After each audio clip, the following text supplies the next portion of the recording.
She said the camera wasn't working. Is it working now? Okay. Yeah, we've got. Yeah, it's working. Oh, you're good to go. What was that? Water. Oh, okay. That's good. We're on. Yes. Welcome to the Provo Municipal Council work session. It's Tuesday, January 19th, 2016. The time is 12:10. We are met in the City Center Conference Room at 351 West Center Street in Provo. We will call this meeting to order. We'll begin with a roll call with Louise Jorgensen. Matt Taylor. Tim Santiago. Dave Smith. Gary Winterton. David Harding. George Stewart. Ben Knack. William Parker. Thank you. We will have an opening prayer by Christ Lumper or Policy Analyst. Is he present?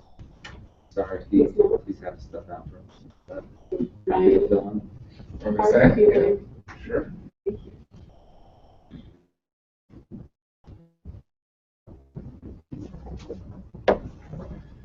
Our dear kind Heavenly Father, we thank Thee for the opportunity to be here together in this work session. We pray for a portion of Thy Spirit with council members as they deliberate on the items that are on the meeting agenda for the work session and council meeting tonight. We pray that as we go through, the questions will be able to be answered, and the decisions we made will be in the best interest of the city as a whole. We are grateful for the opportunity to live in a free country where we can elect, vote in our elected officials, and have a say in what goes on in the government. And we say His name of the Lord and Son, Jesus Christ. Amen. Thank you, Mr. Hardy. Excuse Mayor Curtis today. He's out of town. We're all jealous. Yes, we are. And we also see Mr. Van Buren. He will be joining us shortly. If everyone has had an opportunity to look at the minutes for this December 1st, 2016 council joint meeting with the Transportation and Mobility Committee. With the motion. Checking on that stock. Okay, I found it. Mr. Harding. I will move to approve the minutes. Thank you. Do we have a second? Second. Thank you, Mr. Richardson. And all in favor? It's unanimous with Mr. Van Buren excused.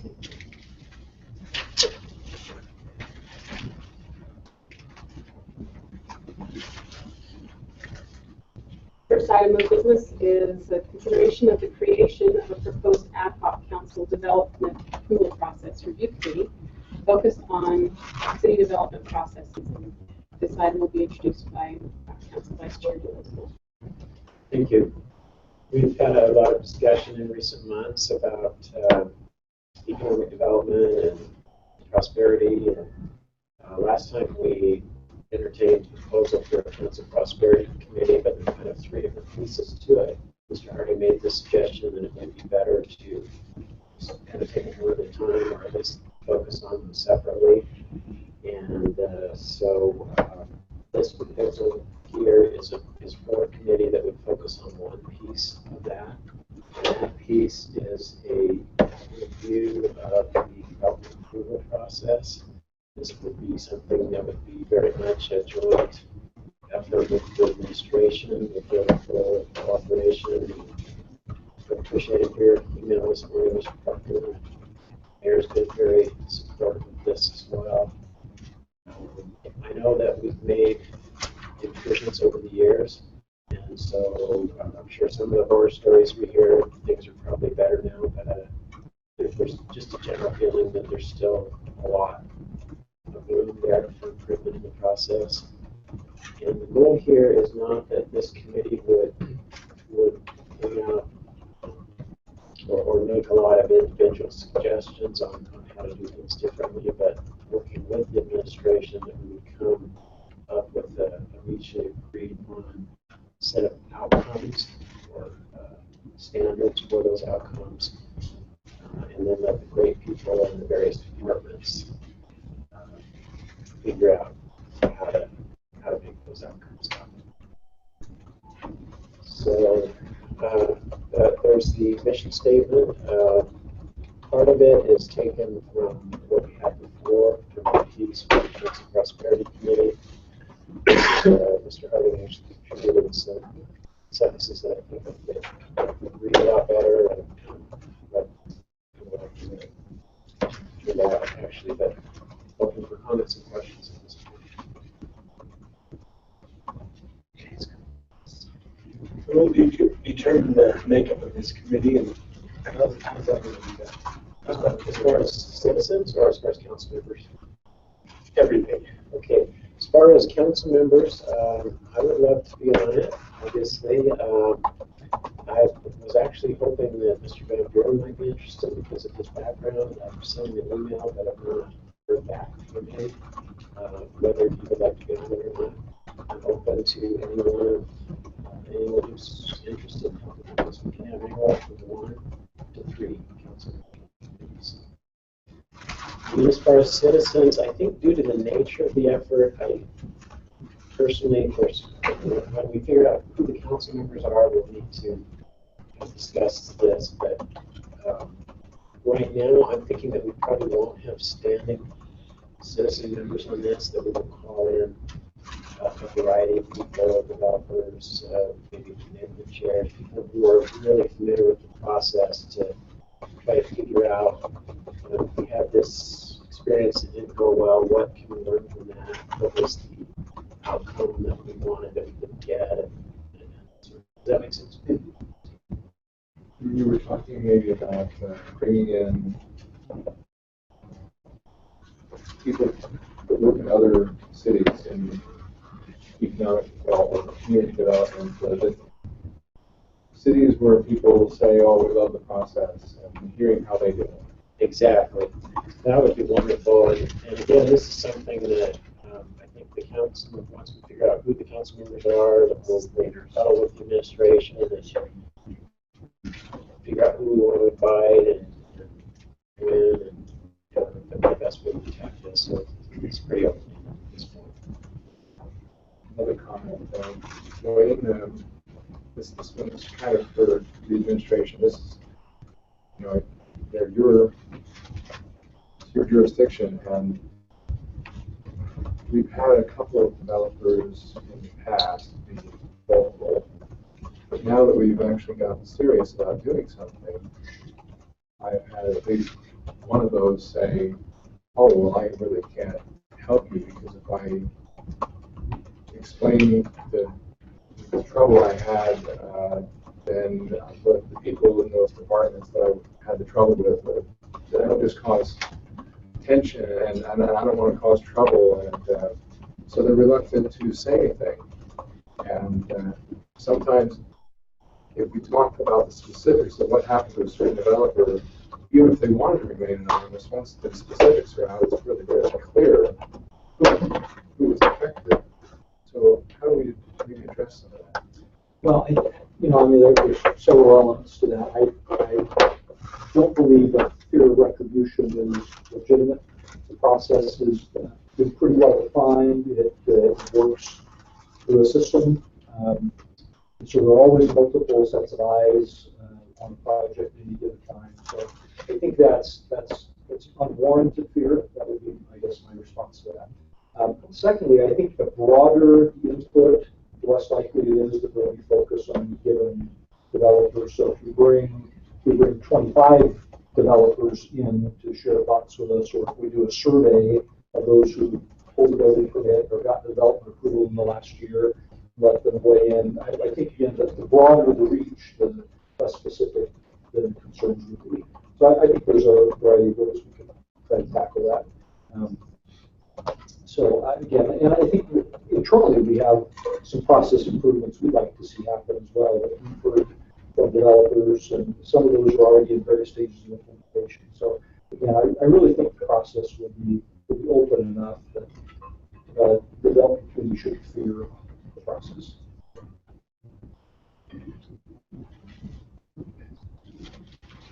Do you have any other comments from the administration side of things?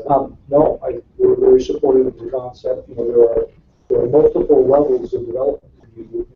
Some are pretty simple, you know, putting a residential building permit. And there's if it's not a subdivision, that's relatively simple. There are administrative processes, there are legislative processes, there are quasi-legislative processes like planning commission, board of adjustment, those kinds of things. And I think we're hoping that all of that's on the table as we go in. So, so again, I think it can be a really good collaborative effort. Thank you so much.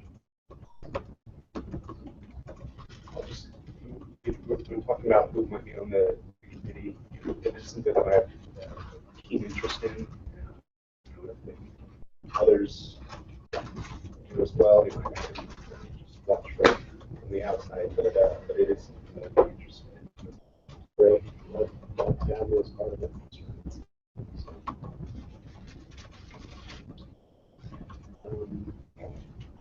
I think this is great. My biggest concern is making sure that we do this as a joint effort. And I read and followed along with this, and I think this is critical. I think you've done a good job of putting this together. Before we do this with the administration, and we're part of this. Thank you. I have a question for Wade. We, in the past, have consolidated the review process to a group of people, right? Yes. How does that work? And how does that need to be improved? Well, we've done a number of things already. When we first created the building review committee, the CRC, we would have sometimes 25 city employees in the room who would all be sharing comments. And part of the reason for the CRC really was more about resolving departmental conflicts. For example, if the energy department said we need to have a green box transformer sitting right here, and Public Works said, well, that obstructs the clear vision from the driveway, and so we need to set back further. Just to avoid those problems happening in the field, right? It's to make sure that everybody's looking at each other's review and making sure there's no conflicts. As we had that very large number of people over time, sometimes just the cumbersome nature of it got complicated. And so one of the things we've done, for example, we used to have 10 of the people who would be a development review would be from Public Works. Now we have 3 who come from Public Works. In an effort again to streamline that, Public Works now has their own development review meeting prior to the large one to ensure that their act is together before they arrive at the CRC. And so again, we've made some iterative changes along the way. One of the things we just discussed last week in our directors meeting that oversees CRC, where we bring not just the staff people, but department directors that are involved, is to create a pre-application process where a developer can come in sort of back of napkin and say, here's my concept for this idea. What red flags do you see before I actually submit an application? One of the things we try to do is get more of that information out earlier, so a developer doesn't waste a lot of time submitting an application that is just going to reject out. And so we're working on some processes there that we think will really improve the communication at least. And then finally, George, I think the other thing we're really excited about is this implementation of Provo 360, where this whole process will be transparent, visible, online. The developer can log in with username and password and see where there's any bottleneck in the process. They can submit revisions, and everything's submitted electronically now, but they can submit revisions electronically, they can interact with staff in a much more time-sensitive way. So we think yeah, and so again, right now we're submitting things electronically and transmitting them so we don't have to carry the rolls of plans from one department to another, and they're all reviewed simultaneously. That's helped a lot in the last 4 or 5 years. But again, I think we've made some headway. We clearly have a ways to go. But again, I think generally speaking, there have been improvements over the last several years. So again, I think we welcome the opportunity to take a harder look and solicit feedback and see what we can make the whole process better. Do you see any particular bottleneck that you have done already? Well, there have been some, and I think we've solved a lot of those. Let me give you a good example. We used to require the stormwater division to look at every single family home permit grading on the lot. So one of the things we've done is we said, if you have an approved subdivision with already an approved grading plan and your single-family home reflects that grading plan, the building inspector can approve the approved grading. Doesn't have to go to stormwater to take another look at it. And so again, we've tried to find some ways that we can centralize it a little more, try to be a little more responsive in the process.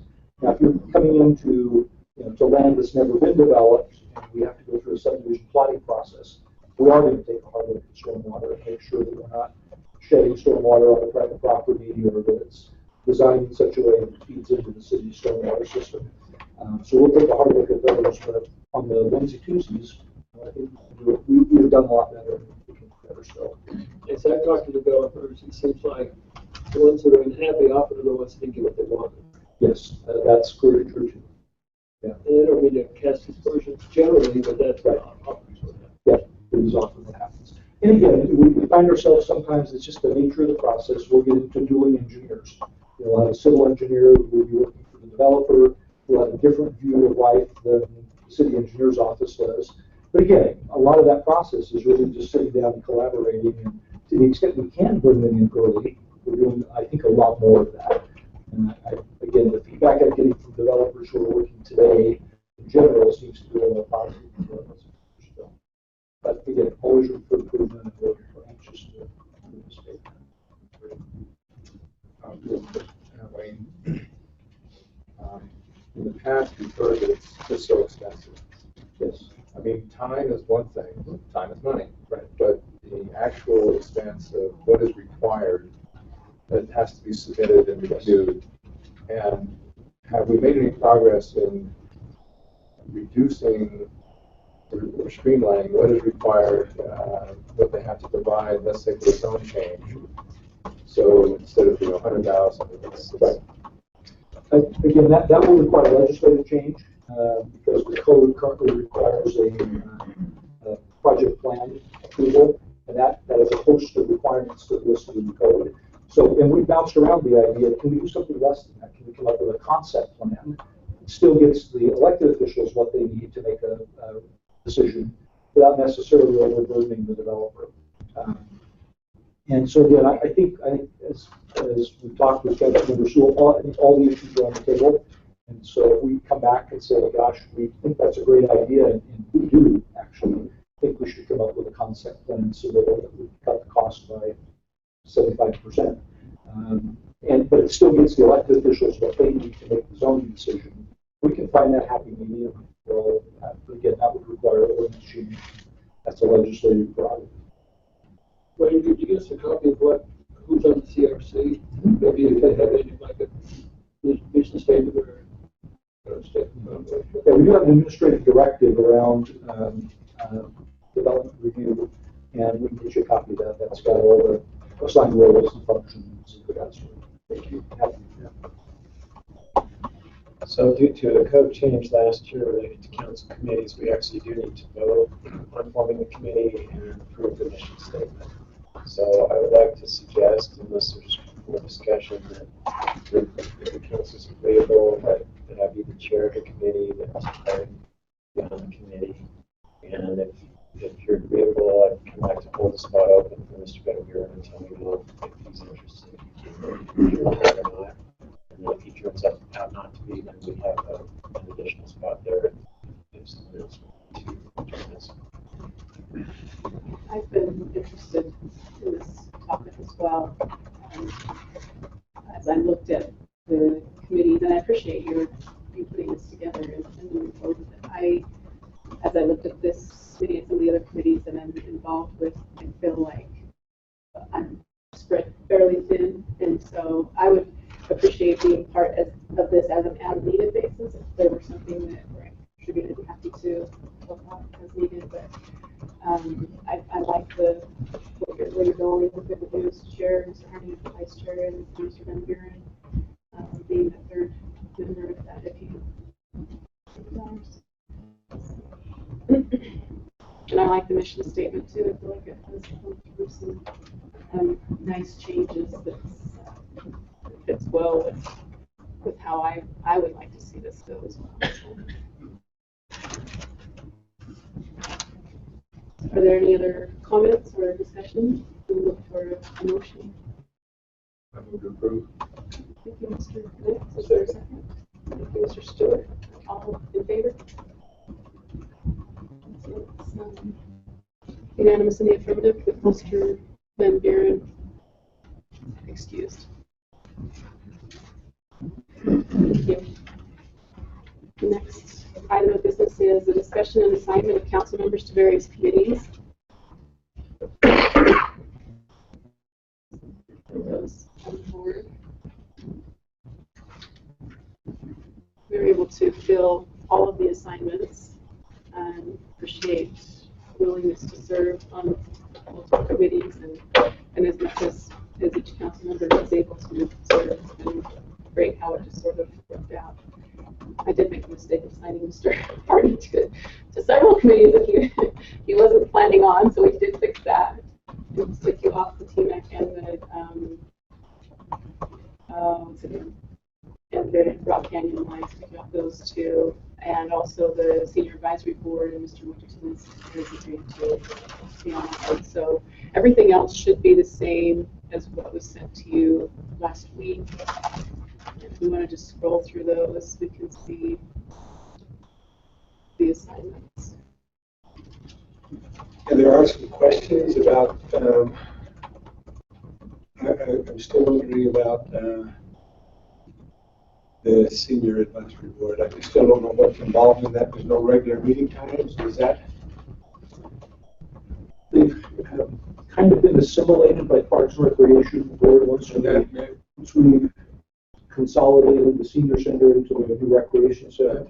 We put a couple of seniors on the Parks and Rec Board, and they sort of function informally as the Senior Advisory Committee. So next time we do a code cleanup, we'll probably just kind of consolidate those two groups. So. And that makes sense then. Yeah. So I get to participate with the Parks and Rec Board too. So that's great.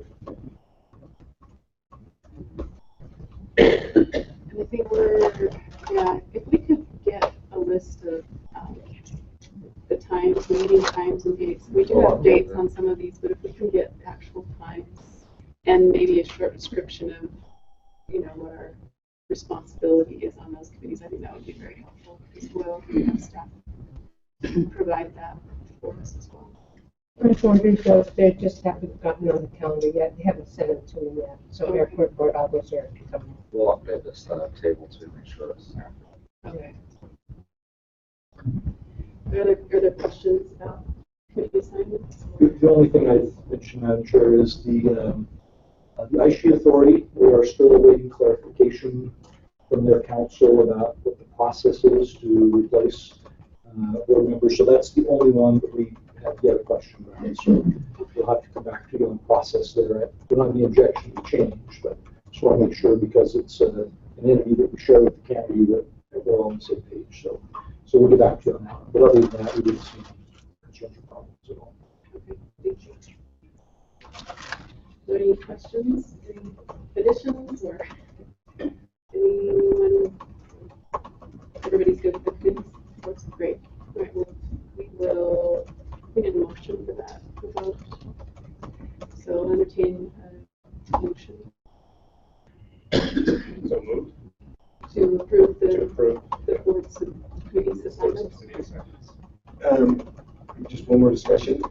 Is this do we want to add anything into add the board committee to this one that we just approved? It is at the bottom. So can you scroll all the way to the bottom, even further down, right there. So we did add at the bottom the Neighborhood Program Review Committee because that is a committee we already have, and that wasn't on the list. Sustainability liaisons, Dave Sewell, Utah Valley Clean Air Task Force, Dave Sewell serves on that, and then this new committee just formed, and we can add the name. So Dave Sewell, at this point, we do need to add Mr. Harding. table for appropriate categories. Okay, so Mr. Harding, and then we can ask Mr. Van Buren if he's would like to serve on that as well. One minor point is on the committees, we should probably specify the chair. I have been the chair of the Neighborhood Program Review Committee, but I actually think Mr. Connect would volunteer again. He's got so much experience on the neighborhood programs, but I'm happy to do it as well. Just a point of clarification on what you're voting for. Appointment under state or under city statute, appointments to council traded boards must be by consent of the majority. Appointments as liaisons to maybe by assignment by council rule. So it's probably easy just to say, I make a motion to approve the whole list. But there is a fine distinction that the liaisons are appointed by the council chair, I believe, right? I don't think it hurts just to make an easy motion. I could move to approve committee assignments, and then the remainder will be left for appointment. Yeah. That's technically Okay. Well, I will modify, if it's all right, I'll modify my motion to approve the committee appointments as a council committees as listed in this document. There's Second. Commissioner Richard for discussion. Did we finalize who would be over chair and neighborhood? And I think the rules committee, we also have that question there because Mr. Garrett obviously can't be the chair anymore of that one. So I'd be happy to do that if you're feeling like you've got enough responsibility. great, that sounds good. I would be happy to be the chair of the rules committee, or if somebody else wants to be the chair of that, that's fine too.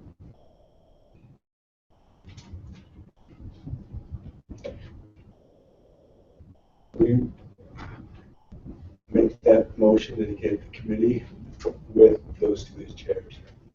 With chairs as designated. Okay. So I will move again to approve the assignments to council committees with the addition of the clarification that Mr. Connect will be the chair of the neighborhood program review committee, and Mr. Sewell will be the chair of the council rules committee. With everything else as listed in this document. Second. I think Ms. Santiago brings up a salient point that although you appointed the members of that budget committee with this motion, it's not clear who the chair of the committee is. That is true. So, do we need to go through any others? Yeah. So policy governance, council rules, and budget committee.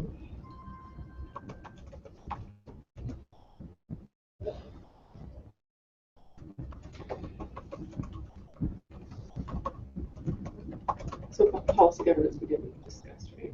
It's just council rules. With neighborhood committee. We got the neighborhood committee. Neighborhood and then council rules. Rules. We decided that you were going to be the chair. Mr. Sewell's going to be the chair of that one. What about policy governance? I'm the only one on that That was a little committee. bit, what's that? There's There are three. Oh, I didn't see that. Oh. Okay. Connect in Mr. Just double checking the code. If you have to define the chair in this motion. You brought it to it. We are Our supposed to. rules, yeah. Our most recent change makes it that way. It says in the code we're supposed to specify the chair and the mission statement. Very good.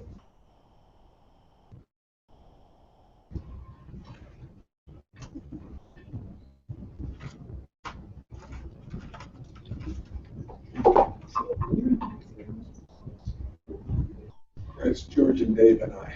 Oh, and you, Mr. Chair.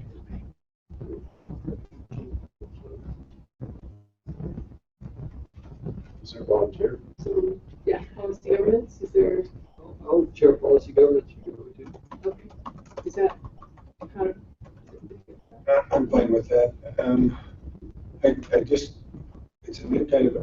the new committee, and I know that Helen and I have been working on it for a long time, George, and I'm glad to get you up to speed, but I'm fine.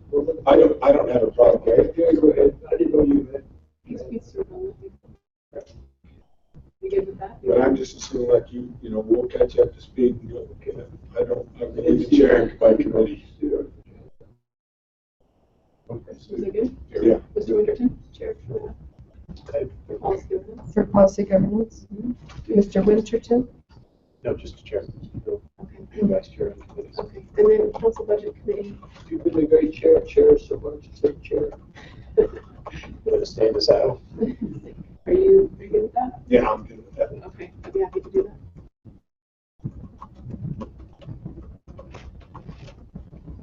do you want I think that's good. We have rules, policy governance, budget committee, neighborhood committee. And I think we're good. If you'll just scroll down just quickly, I mean, just read any time so you can to scroll down? Or scroll up? Or yeah, sorry, scroll up. Just make sure we have the rules. Budget. Okay, one more. Policy governance. Yeah, that's good. Okay. So I have that all in the motion. You don't have to say the whole thing again. Thank you. So we have a motion by Mr. Hardy. Do we have a second? Mr. Stoll, thank you. All to approve? It's unanimous in the matter with Mr. Van Buren excused. The next item is a follow-up discussion on council priorities and vision for the city.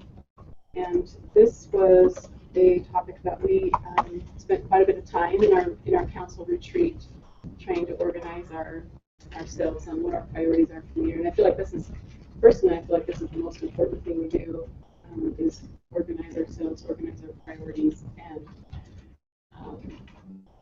so that we would be prepared to move forward. And at the end of the year, we can look back and see how we were able to accomplish those priorities. So I appreciate the time spent. I realized too that the organization of how we prioritize these is still a little in flux. And Mr. Hardy sent an email to that sort of outlined a way of organizing some of those priorities. And I think that would be helpful to have that on the screen as we look at these. I believe Mr. Harvey has some copies as well. Yeah. So I have a few different documents here. So this first one is Mr. Hardy's email, the document that he attached in his email. Let's pass it down. This next one is the budget committee. It's something that Larry Walters put together. The budget committee talked about. Kind of talks about some of the budget priorities. This next one is from the sticky notes that Wayne did at the retreat with the council. So it's all of that information. And then this next one is, possible legislative intent stemming from that discussion. And the last one is an activity that staff did to kind of categorize all of the council priorities into some categories. I'll just take one of those and pass it in. Also, those are just one thing. Pass it.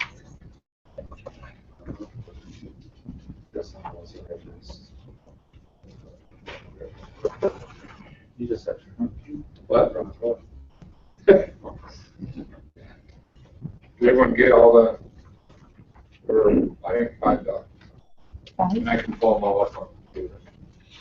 Council members, if I may add one other comment. I sent an email to this effect earlier, but as you define your outcomes and your priorities, this will be of great assistance to staff. Our intention is once we have a clear sense of your direction, we would be developing a strategic work plan to, over the course of the year, to help achieve those goals or a measure of those goals. It would be important, though, I believe, at some point, a prioritization Slightly different from how Mr. Harding articulated priorities in his document, more of a ranking of importance and urgency, or both, to the council, and or relative worth of each priority against each other. We have some ways that we can survey you to help articulate that. We'll hold off until you have clearly articulated those, but that'll be helpful to us again in deciding how many hours work to put into each priority for the council. If we 3 or 4 highly important things, or I would suggest is ideal. You get into 8 or 9, all very highly important, and that'll be very quickly overwhelmed as far as a resources. Not saying that you couldn't do them, but if you could identify some as maybe lower on the list or maybe later in the year, that would allow us to get focused, or at least divvy up the bandwidth accordingly. Just a thought on that. I think it's great where we sit down at the beginning of the year and we think about all the different things that are pressing that we're trying to get done and discuss it and maybe weigh out some of those things. I also agree with Mr. Taylor that it may be wise to select 3 or 4 of those, and maybe once we've decided what are some priorities for the council, then we can rank them in order, and then from that ranking, select 3 or 4. Maybe it's the top 4, but maybe it's 1, 2, 4, and 5, because 3 would be better than the rest a little bit later. But the point is we select a handful of them to be active, and these are the ones that we want the staff working on. And then as the year progresses, we hope some of these will be accomplished relatively quickly. We can check them off, and then we come back as a council and say, okay, well, here's our list. It's still ranked in order. What do we now want to elevate to the active?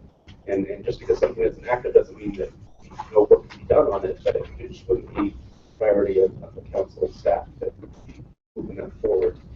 And maybe midway through the year, maybe something new comes up that we hadn't thought about. This time we could create another page for that. And if the council feels like they want to add to the list, we can put it in there, like it's sorted according to its importance. That might be a way to get what Mr. Taylor's talking about, yet kind of keep track of our discussion now, so later on, once some of these are accomplished, we will know where we're at and we'll know what our next steps might be. So it's important to kind of rank these. I understand trying to find out what we feel is most important. But I think it might be too general to say that it's just our staff working on these. Some of these will be handled perhaps by economic development, or maybe even a committee, or maybe even one individual. So, yes, I do want to know how important these are to all of us. And we also need to know what's the best way to put these out and have some group working on it. And so we may have several things going on at the same time, with our staff working on 1 or 2 items, and the city staff working on 4. So I thought if we decided what's important and then decided who we assign those, who's going to handle those, may find that some of the important things are being done concurrently. Welcome Mr. Van Buren and Mr. Jones to the meeting. And continue with their comments or suggestions in this session. I think it's important to prioritize from the budget standpoint. We gotta know, Aaron needs to know as he's preparing his budget, what ones he wants to put emphasis on. For example, if it's so important, that's gonna be different budget-wise than something different. So I think it's important for, I would think, Blake, to you I don't think the intent is to say that any of the goals are less important. The goals are more emphasis. I mean, there's a fine distinction I'm trying to say here. And it's not to say we would ignore any opportunities. I think occasionally Mayor Curtis has made the point that something may be important, but it's not high on the priority list as far as resources are concerned. But sometimes a window of opportunity opens up, and then knowing that it's important gives you the opportunity to jump on that window of opportunity. So I support what everybody's saying, actually, that there are other ways to get things done, and we'll look into those ways. But I still feel importance from, I think also from a budget standpoint, but also as a staff resource allocation, to also know sort of emphasis or weight of the collective, so we can appropriately plan our contribution, and then we'll look for those other contributions as they come in, or opportunities as they come in. Follow up. The other day, I met with the mayor, and Corey was there, and we met with the Grantwell team in BYU, and that was just impressive, wasn't it, Corey? It was very impressive. So that's just another resource, depending on what we're trying to accomplish, to work with BYU, for example, and get it done.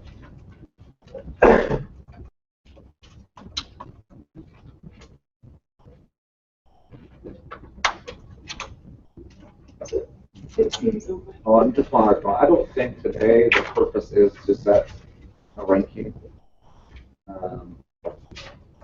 I would hope the outcome from this discussion would be a clear articulation of what your outcomes are, as Mr. Hardy's tried to put forward.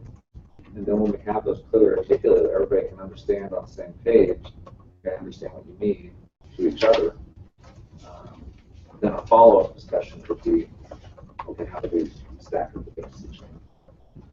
But I would hope the goal would be to clearly articulate. If you do the efforts for them, I would just take for voting for it.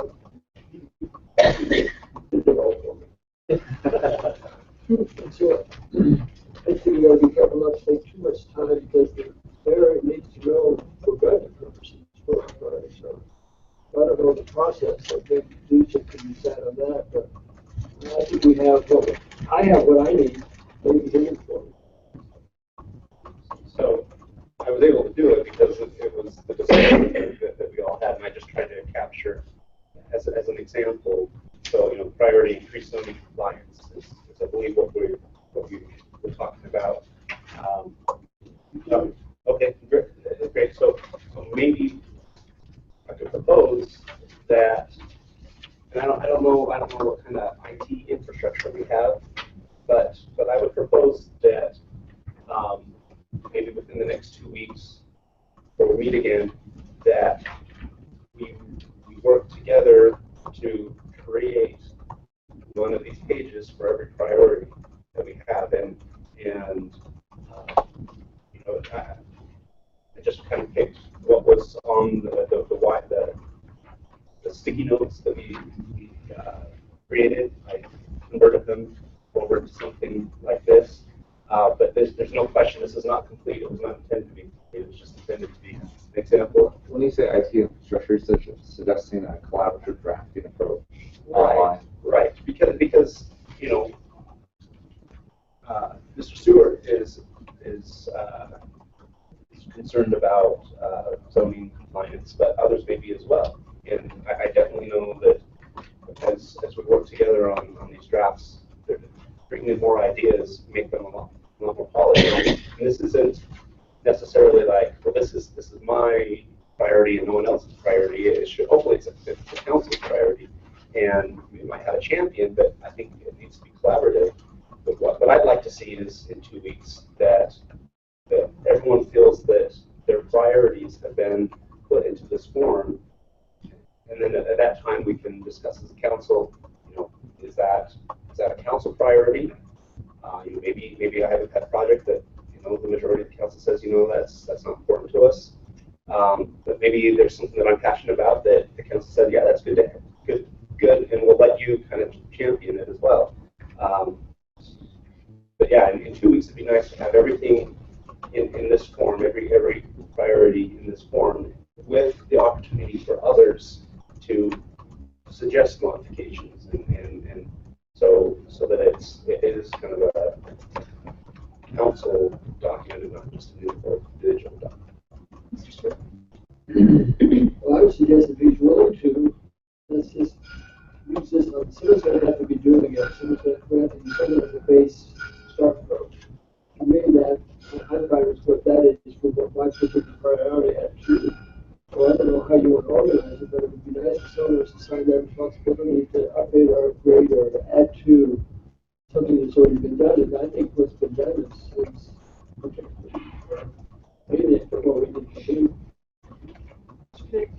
Well, I like the format, and I think you should all weigh in and review it, but the question for me is, which priorities have yet to be put into that format? Can we identify those? Yeah, I'm sorry, Dave, just to answer Dave Harding's question, Mr. Harding's question.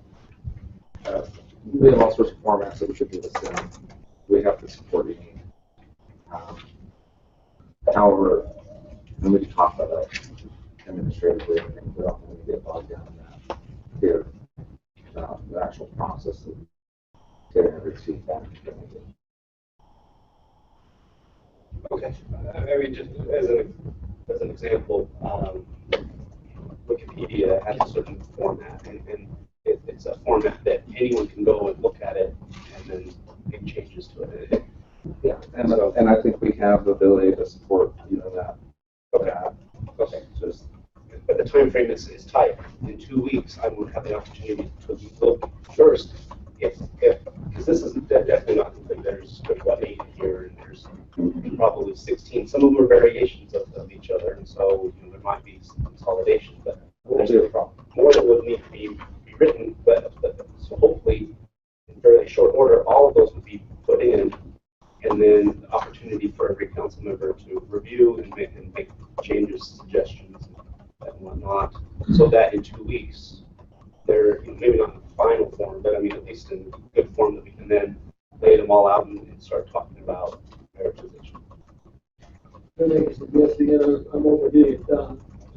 Would the council be willing to sanction David if David wanted to take it and put it in that format? Anything that's not there from their priorities, and then we would have something to work from. I'm just trying to get this done. It could take forever otherwise. We've been on this for a long time. We really haven't gotten to where we need to be. And in the interest of time, you could also just transfer your PDF to staff and have staff help with that process too. And I appreciate the time is of the essence. Let's not delay this any more than we need to. I think we could come up with a form very quickly, a template basically. And so if someone's priority is This one's it. More engagement with students. Right. So that's going to be our priority. More engagement with students. That's not something I've written up, but Dave Connect had suggested. So Dave Connect then lists, titles it and describes how engagement with students, more engagement with students addresses the values of Provo, and then lists some desired outcomes and indicators, submits it, and then the rest of us look at it and say, oh, well, hey, you forgot this. And so we suggest to Dave to add this kind of thing. I think I can write, but if it's something you're passionate about, Yeah, we can very easily set this up in Google Docs. Okay. And do a little bit of training and allow people to use the suggestion mode, which will track all the changes, and you can see revision history and all that. To delete things. I mean, if you don't like what you deleted, we can go back and restore it. So I don't like to be longer than someone's going to go and delete what I put in. no, well, there's also a suggestion mode where you just make comments. I just would like to remove or suggest that we use this as our format, and that's what we're saying. We're all okay with that. Yeah, so are the core values of Provo, these are the Vision 2030 core values. Correct. And at some point, I would like to come up with some administration, the mayor had mentioned that he, I don't remember how he said it, but he felt like we should have a different vision than just those core values. And he's been a little concerned about the council changing Vision 2030, or I don't know how to put it exactly, but I feel like we should own the vision as well. And so I feel like when it comes to the vision, or that sort of, long range, what are we and what do we want to become, I feel like we still should formulate that. Doesn't necessarily need, it would incorporate the community's vision, but it would also be something that we would do separately from 2030. And I don't know how the rest of you feel about that, but it's similar to what I mentioned in the last, in the retreat, where we incorporate some of those, but we keep it to 4 to 6 different sort of long range goals. Of this is what we are, this is what we want to become, kind of statements. And I would like to see something like that be incorporated with our priorities as far as the long range where we're going. And I don't know if you remember, but so some of them were a desirable place to live and stay for generations with optimal integrity of family neighborhoods. I did add another one that was a faith-based college town with a passion for lifelong learning.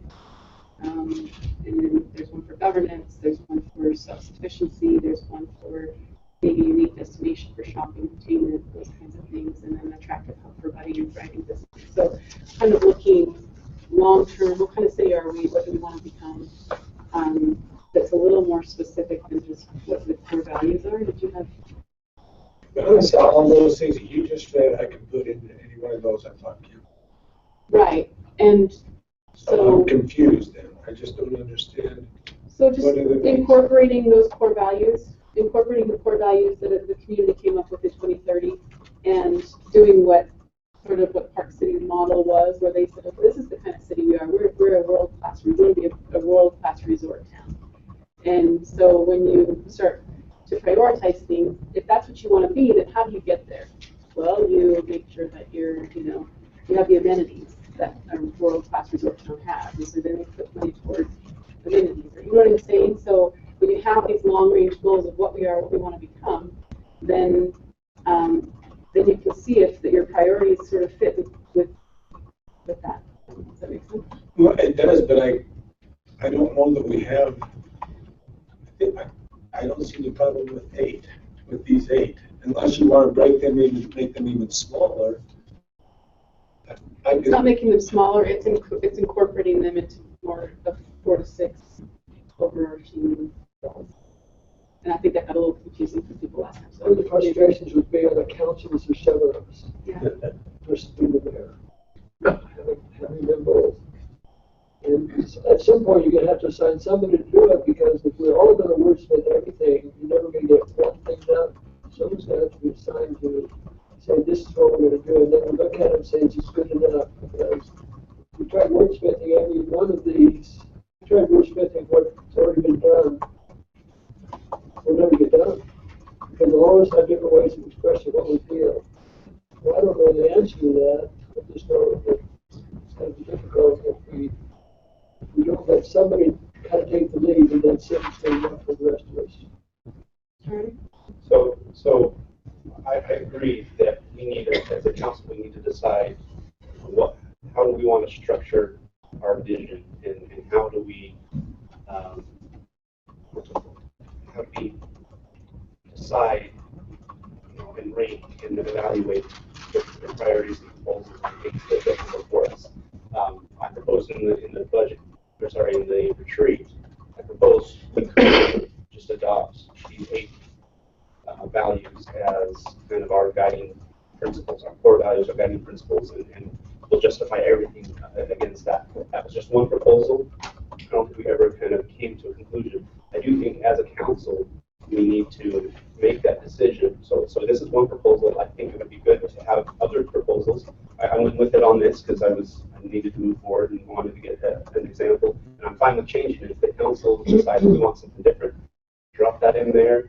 We might have to change a little bit the relationship section, but the point is I do think we need to have those overarching goals and have that direct how we move forward. This is one proposal. If someone else wants to come up with other concrete proposals that we can discuss, I think that's great. We need to decide on something. Time is of the essence, though, and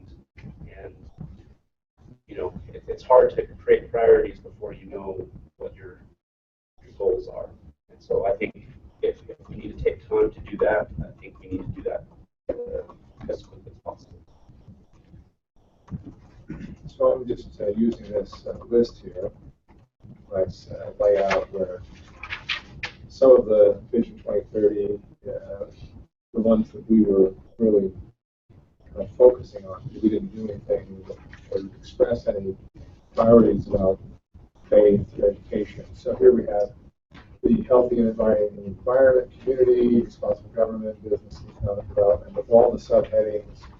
And I just started going down to the 9 things that Dave has already laid out in this format and saying, okay, so which ones have we addressed and which ones have we not? And I didn't get to the end of it yet.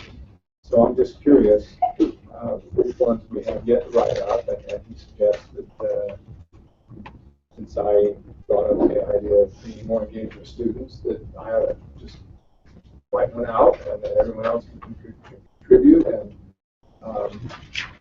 so I think if anyone has a desire to write up a sheet, because here's one, complete streets policy, these are great things.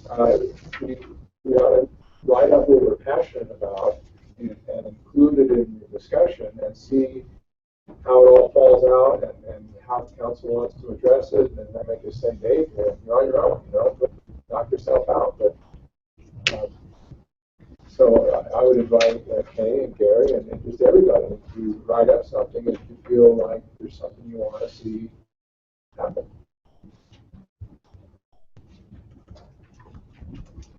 I agree. I think what Santiago was talking about is the format. Do we want this to be the header of each one of these, or do we want to state this differently?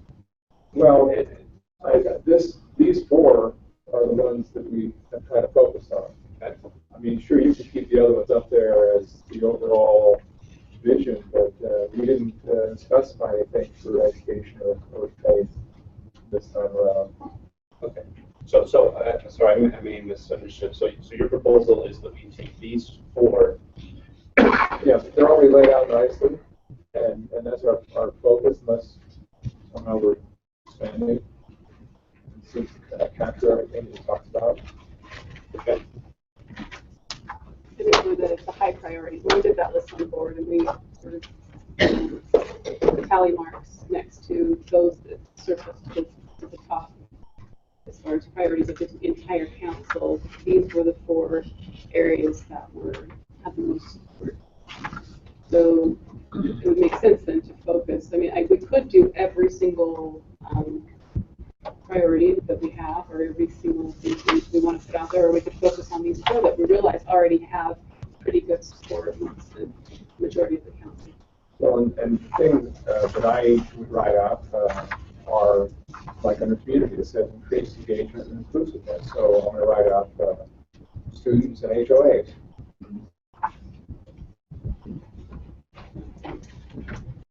One of the things that we have with those 4 is that we don't really have a lot to do with education. Faith is a church-based thing. I'm not sure as a council we're going to change faith. Safe city so that could be part of the city. And family is covered, I think, by health and the environment and accessibility. I would maybe perhaps narrow it down to the 4 or 5. Like this. Because again, I never Vision 2030 talked about education, but that's not really shouldn't be our priority. That's your education. That's our priority. Unless we're talking about civic education and public outreach, So and that might be. That's where our top 4 or top 5 do that. We should probably put to be educated by. Yeah. Yeah, it depends on the type of education because I think this council in the past has wanted to have a public outreach so that people would understand. And that was articulated to some degree in the retreat. It was actually classified differently. Maybe that's what we core want to values do. of the responsible government. Yeah, go to the last. And if that becomes responsible government, that's a good way to. That's fine. Go to the last page on that Sorry, document. actually, under community. And the reason it got classified under that was because some of the key language from Vision 23 talked about bridging gaps, bringing people together, and increasing the communication, helping them understanding amongst different groups. So within Vision 2030, what you're discussing wasn't described as an educational. And that's fine. It was described as a community issue. Sure. My high priority is not like that. But the first priority is things that I think as a city, I think we can cover them in these others personally. I might be wrong, because some of the thoughts, but I think I'm afraid that we should connect to get it down to 4 or 5. Well, and I guess that's why the faith part of it falls in more of like a long-term vision, or what are we and what are we becoming as far as long-term sort of goals. These are priorities for this year, and that's where faith, as far as like the overarching goal, I had a faith-based college town with a passion for lifelong learning. That's something that we have within our city. Doesn't necessarily mean the city is responsible for it, but that's something that we have that sort of makes our city what it is. It's part of what makes our city. And so some ways those are incorporated in more of a long-term vision, where our short-term goals may not show that. I think the purpose of the goals is for legislative and budgeting purposes. What are we going to emphasize? I'm not sure if budgeting purposes of faith is something, education could be our focus. Right. But I don't think in any way it diminishes by us saying that our focus is at least 4 or 5, that faith and education aren't important, or maybe they're most important, but it's not something legislatively we're going to affect. Unless we're going to say we're going to have a state church, that would be certainly something that would be, but I think that was done away with in 1777. So just to make sure I understand the question at hand here, as we're looking at these sheets that Mr. Harding has prepared, there's these 8 core values that sort of point to the opening section of Vision 2030. And underneath these 8, there's about 41 different points in there. And so I'm interpreting this as sort of a reference to saying our overarching goals are contained in Vision 2030. So the question to me is, that I think we're talking about is, do we want to use a reference to Vision 2030 to express our overarching goals, or do we want to come up with something on our own that would be phrased differently? Is that the question? Yeah, that was the question that I originally had. But I think that sort of makes things a little confusing. And as I'm looking at what our staff has put together with just the bullet points of the things that we discussed, these are the 4 main priorities that came to the surface. And then we have listed under those topics the things that were of importance to each of us individually. And so we really do have a pretty inclusive list of what surfaced from that meeting right here in this document that the staff has provided.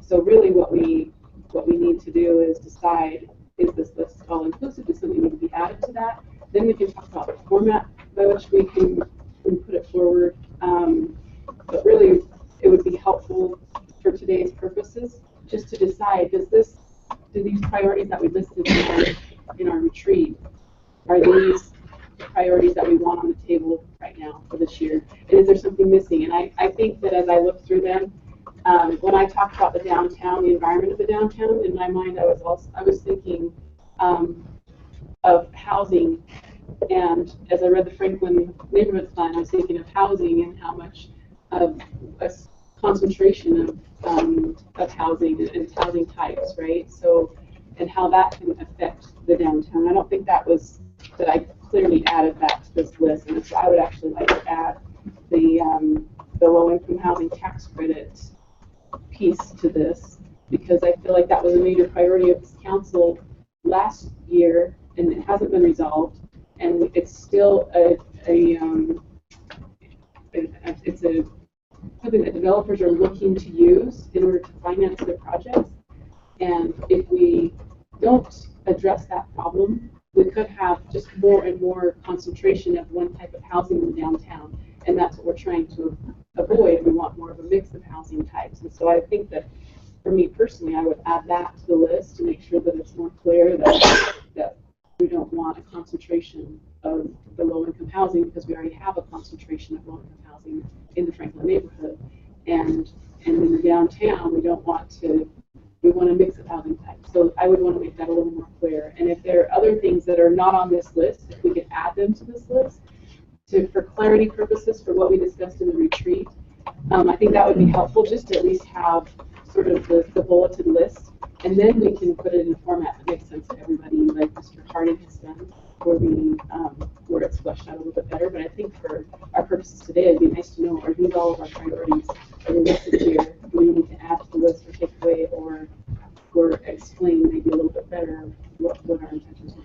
Mr. Stewart? For the purpose of discussion, first of all, I would like to clarify, I personally like leaving these in this format. I don't mean taking those out, because I think go against those core values to decide on how you're going to do your priorities. But I'd like to make a motion so we adopt, for the purpose of discussion, so we can get started on it. I'd like to propose that we use these 4 council priorities, and then we can do exactly what you said. Now that we have a motion, if it's seconded, then we can add and subtract from those and get something done for them. So that's your motion? Is there Some more discussion? Yes. Everybody? There's a second. Yeah. Is there a second? So discussion, Mr. Harding?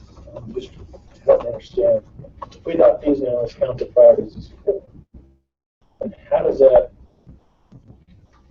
and over here we've got priorities, complete streets policy. So I don't know how, does this priority have, or are these priorities under these priorities? So we've got the general priorities, now we're getting sub priorities. I'm trying to understand. So I would see the complete streets part of that that could be incorporated with under responsible government. We're going to have to be looking at the general plan. Or community. And so as we look in our community, but as we look at the general plan that's going to be redone this year, that could be a focus.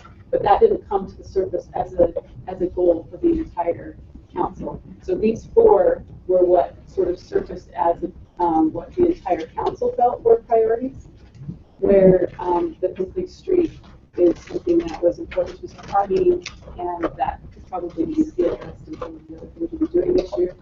But as far as the entire council having that as a number 1 priority, that didn't surface. These are the 4 categories.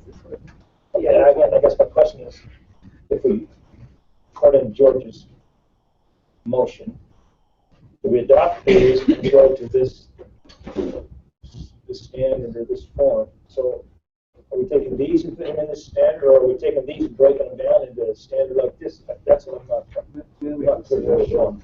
I know Mr. Harding's got his hand up for a while, so I'll defer to the chair. Go ahead, Emil. This is how it would be helpful to me if you'll just go with me for a minute here.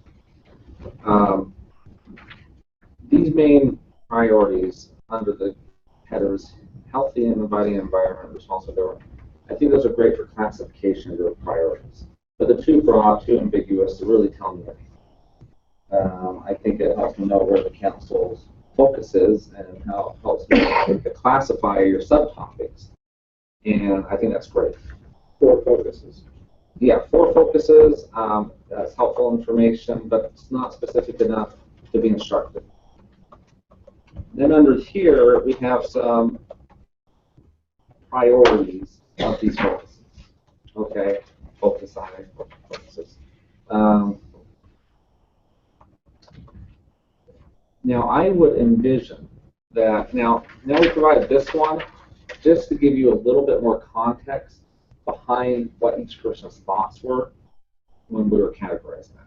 This isn't to say this is the list, this is just context for where these came from. Okay? What I would hope to see is actually everybody's needs be met. In that you would then take each of these and sort of plug them into Dave Harding's format, where each of these are defined about what you're really trying to achieve, and some of the measurements that you talked about, knowing if you're making progress and such and all that. From there, that's instructive to me, because there's enough detail in what Mr. Harding's put forward. And then I would suggest, once you have those fleshed out, that everybody understood them, and we're on the same footing, because as it is now, it might mean a little bit different thing to George versus Kay versus Kim. Then go through the process of ranking them as far as time and resources to those items. So I think everybody's approach can be accommodated if you think of it in that sort of a tiered, hierarchical. Okay, we're very broad, we're a little more specific, we're going to get really specific, and then we'll rank. Does that make sense? That's how it makes sense to me. Well, exactly. And I think it's important. I appreciate Kate's question.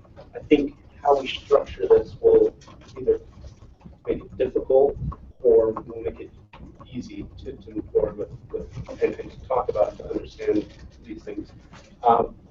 So my proposal was to have these 8 values as listed in 2030, and like we had talked about, maybe establishing more of our vision of how we see ourselves now, where we see ourselves in the future.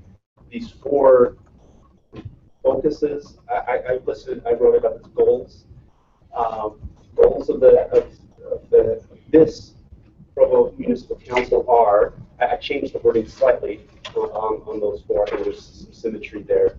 But it really is just these 4 focuses that are listed here. I could propose that on this form, on one side, we just have 2 columns. One side, it's the core values of Provo, and we can even put in as listed in Vision 2030.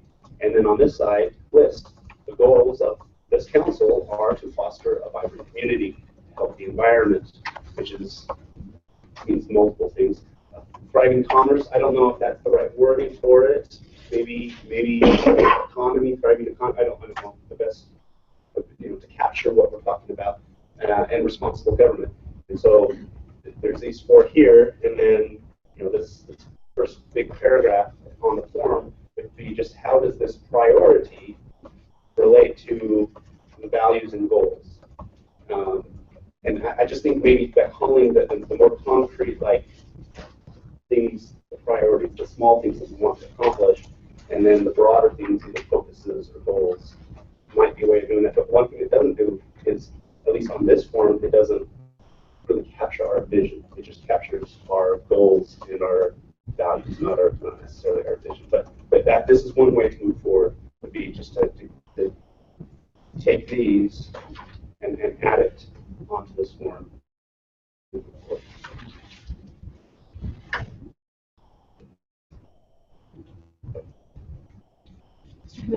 So yeah, I went through and you had like 9 of these written out. Okay. And so I went on that front sheet where we have the overarching 4 focuses, and a lot of the things that we have identified here already have a page written up, but you can get more detail. I mean, for example, the one that says general communication, number 7 on Dave's list, fit that category. Increased engagement and inclusiveness. that's where I need to write up a sheet for engaging with students and discovering more about our HOAs and hopefully involving them in our neighborhoods and community. So when you get to the back sheets on this and you have these individual things that were listed as of interest or priority to individual council members, that's where I would invite, vision for West Side development. Well, write up a sheet. Where do we want to go? What do we want to achieve? How do we want to measure it? Each of these things has importance, and some of them can be combined. You look under zoning compliance, and even though there's different ideas, there's a lot in common. So I think we've already perhaps accomplished some consolidation, but someone needs to take the responsibility to write them up, and so your priorities are not left out. And if it's something that's really important to you, that you put out there why it's important, and let everyone else chime in and say, yeah, we agree, or what about this, what about that?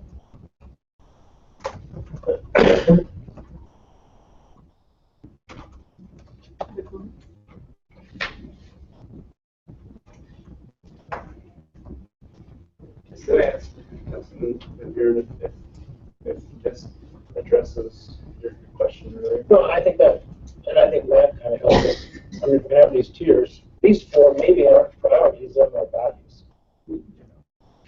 So. The priors are further down.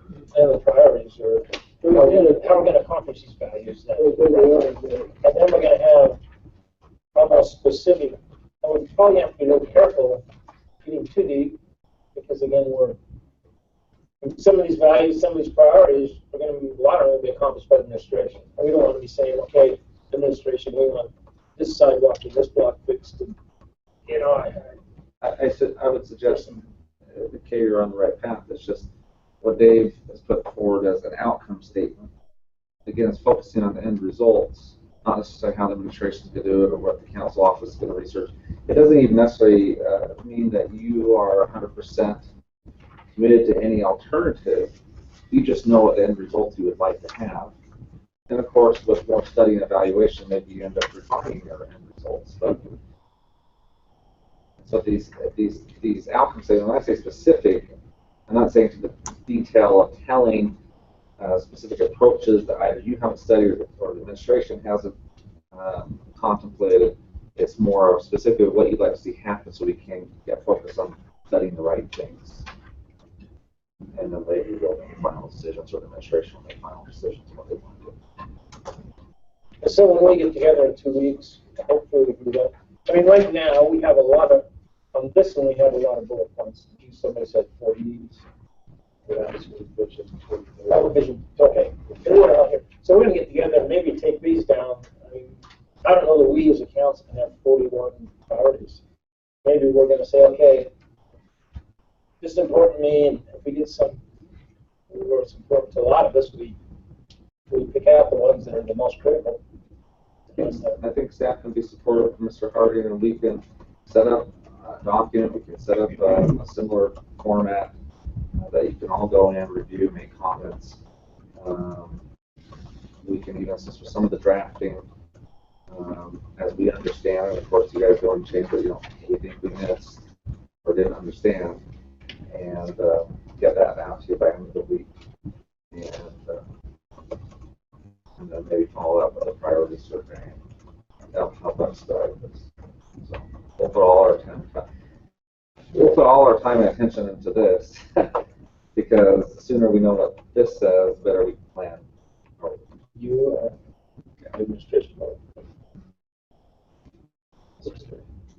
So I would like to see some assignments. We have this list of all the things that we individually said were important. And I am taking the assignment to follow up on the 2 things that have my name by it, involve HOAs in the community and more engagement with students. And so I look back on housing, and Gary Winterton and Kid Santiago both saying appropriate housing for our community, mix of housing types, particularly in the pioneer neighborhoods. And Dave Harding has already written out number 5 here, priority mix of housing to accommodate all life stages. So I would think that if we can work with what he has there, perhaps, and just make sure that your concerns are added to or addressed what he's already started in that category. And when it comes to the life hack, we do want the right mix. And you may just want to add your comments on this sheet instead of starting a whole new sheet just focused on life hack. And the budget, as far as responsible government, the budget committee has met sort of informally, but we'll be meeting more formally, and we can help flesh that one out a little bit better too, so we can take that on as the budget And committee. in your case, that committee, these are the values of the council from which we're going to find our priorities. Okay, so within these values, I think all the priorities, we can pick 4 or 5 of our highest priorities. That would be what my motion was intended to do. And put it in this format. So Yeah, we'll put it pick in this our, format, yeah. those that are not, that we can add to these or try to modify, or however we feel this needs to be modified. And add, if there aren't any listed here, then we'll add another page. I like it because mine are done. Who doesn't have my name by it? Okay. He did do it. Okay. So your motion was to, could you Then we got these values from which we're going to find our priorities, and we're going to put in the format that Dave Harding has suggested to us. And we'll have it ready by next, we'll have a basic draft ready by next meeting. And you still want to second that, Mr. Moore? Sure. Yeah, it Is that a did. change? It was seconded by David. Oh.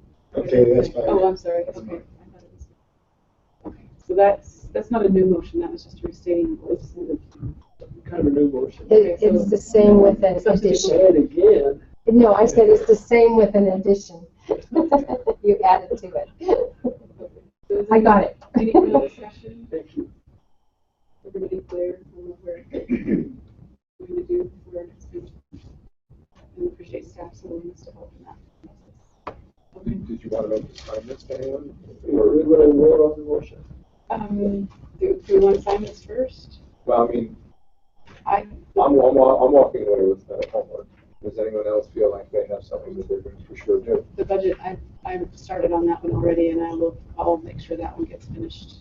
The budget sustainability. I think if we feel like we've got priorities, Dave, we have an assignment. Well, And if they're not included in here, we Yeah. have an assignment. I just wanted to make sure everyone's going to chip in and not be left out. Appreciate that. Yes, sure. Except for the budget part. It'll be part of that We'll discussion. ensure equal opportunity. If you need more time to think about exactly where you want to plug into, there'll be ways to plug in. All in favor? It's unanimous in the affirmative. Thank you. Question. Now that we've got progress on our council goals, what are our goals for an RDA? I think we're going to have a retreat, and that's going to help us know what's available. I want to go forward. It's going to have to wait.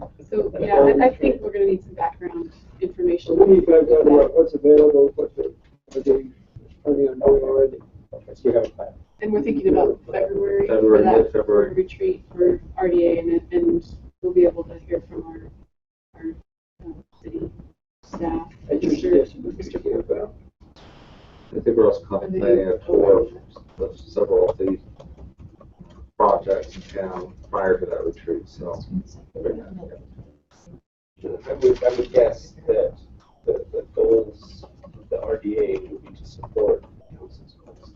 And we'll have, There'll be some specific things though. yeah, it's broken down, yeah, and more focused, but generally, I would feel that would be. I just think I think we need to meet, but what are the ones that are works very well with it, so.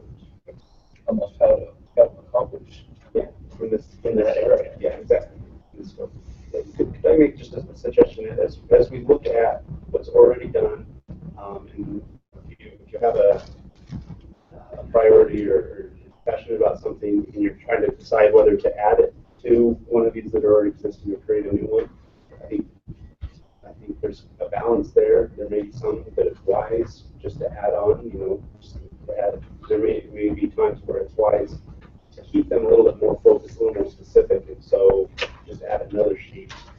And I can't say always do one or always do the other, but just be thoughtful about whether you either add and modify or if you create new.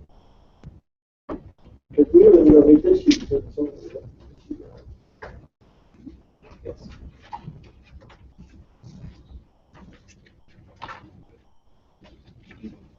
Thank you. Thank you, Mr. Harmon, for providing the format for doing the extra mile there. Appreciate it. I'd like to commend the staff also for giving us this information. It's really been helpful. Thank you. Good point. Yeah. Having that all compiled in a manner that we can quickly look at the priorities is very helpful. Appreciate that. Did we have a sheet showing the budget intent statements from last year that we're still going forward with? Yes, those are still, they were approved in, I think, October, so that they would go through the fiscal year. So if we wanted to adjust those, that would be something that we can bring up when we, in our next meeting as well. Those intent statements, that'll be important to discuss those, and as well as the format that we're studying. Dave did great on his, and I also thank Wayne too, at our retreat. This is it's very similar to what Wayne was trying to help us focus on too, and Dave kind of formatted it together. Wayne, that was really, that helped. I couldn't suggest a better format. So, thank you.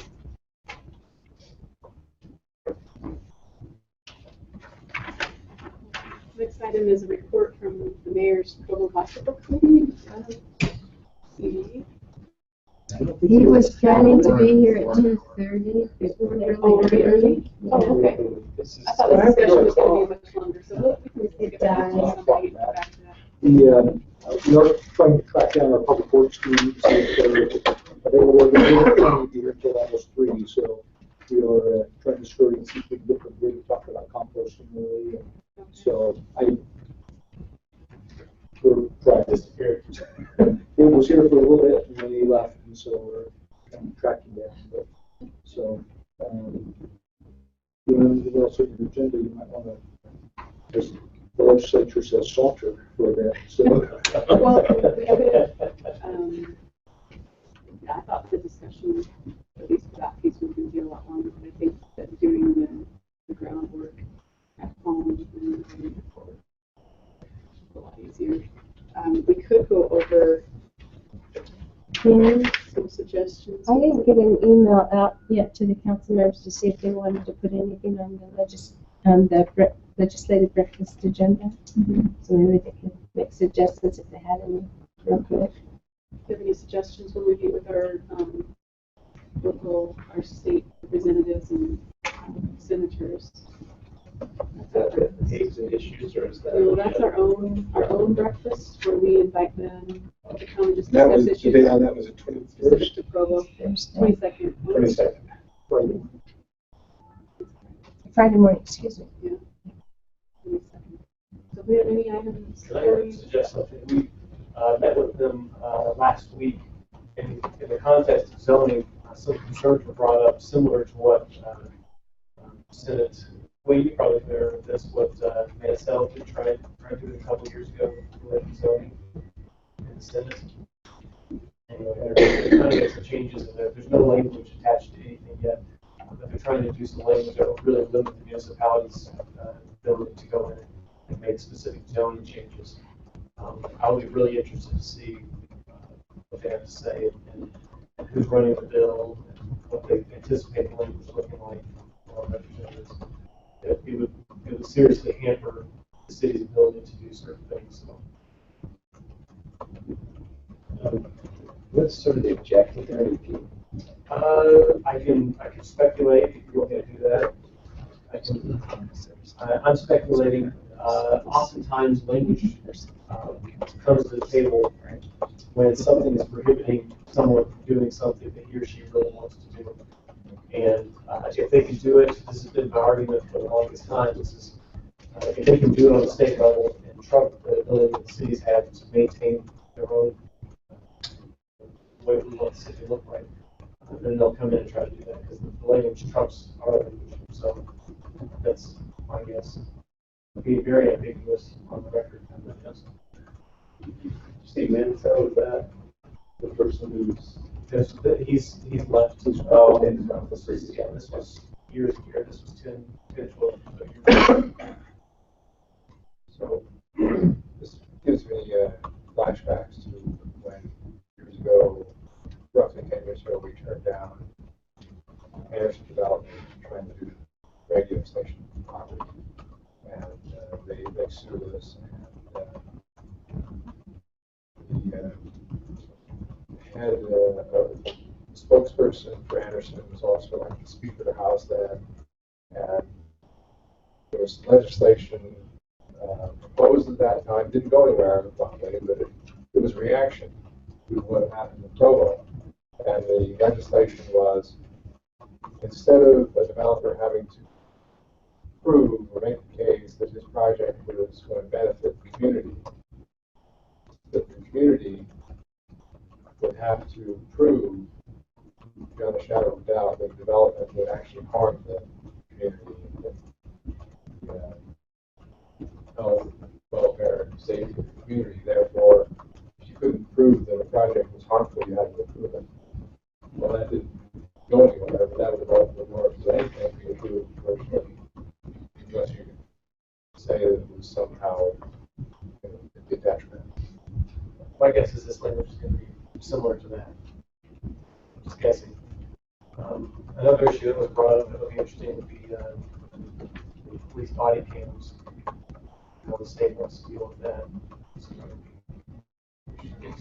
That one is on the agenda.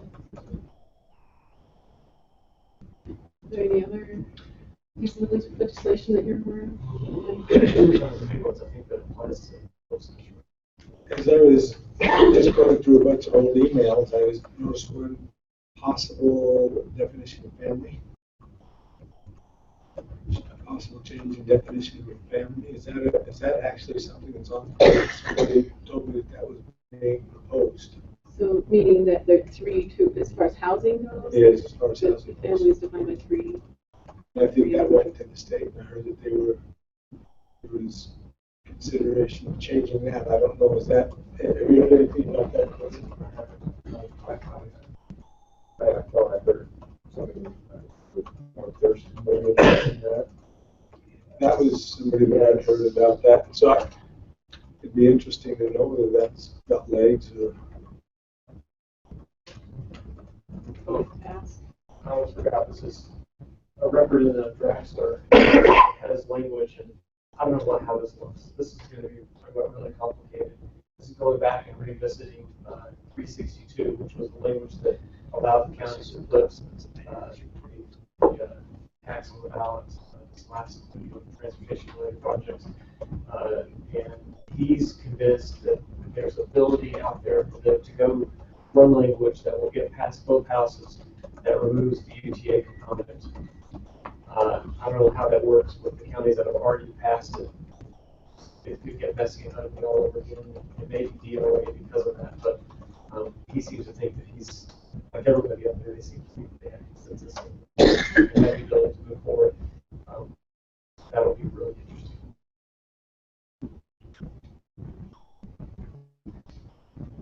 interesting.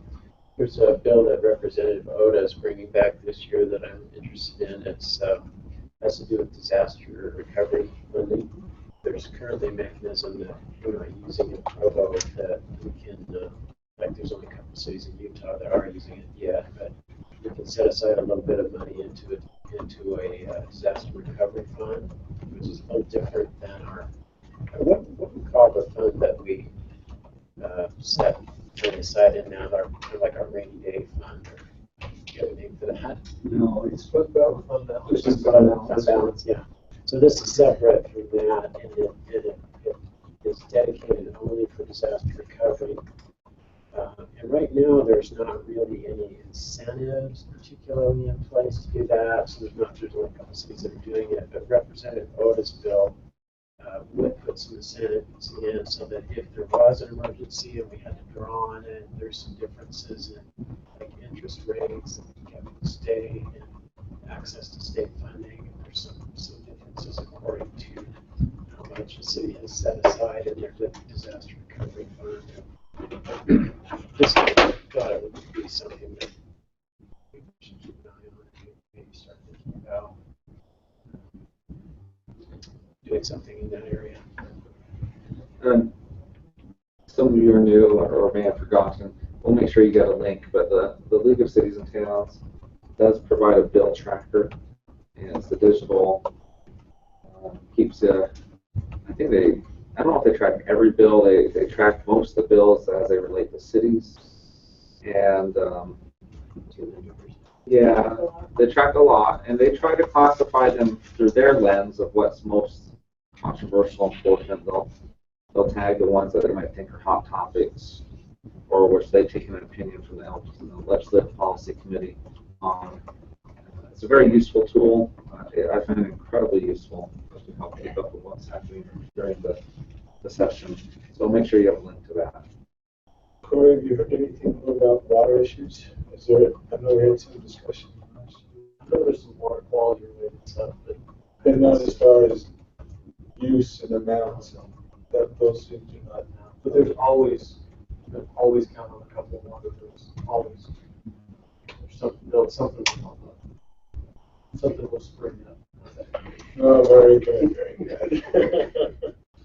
So one more comment, then Mr. Ardmore. I just like to change the subject and find out if there's any desire on the council to change their schedule. And we're infringing on at least 3 people's workday by starting. We used to start at 5:30, 5 or 5:30, and then go to 7. When we had a work session, and then a study session, then a council session, then maybe once a month as needed, we had this kind of a meeting. I just don't know if there's any desire on the part of the council members to make a change, because I know at least 3 people are taking 2 whole work days out. I'll weigh in for me. It's starting at noon is not too bad, because I start at 6, so I get most of my work day in for this. But I don't know how everyone else feels. Do you prefer this schedule then? I'm not saying I prefer it, I'm just saying the impact on me is not as large as you might think, and I don't know about the impact on anyone else. What about just basically working, do things the way we did before versus the way we did today? We don't come to before. My question before was if they had a study session and they had a work session. No, they had a work session and then a study session. And then they had a We didn't have a work session except as scheduled. I thought they were scheduled most every week. Well, it depends on how far back you go, right? I mean, yeah, since at least 2011, there was a study session, there was a work meeting every single time. It started around 1 or 2 o'clock.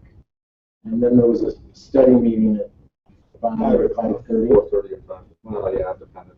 And then the council meeting at 7. So, it's We went back been, to 8. right.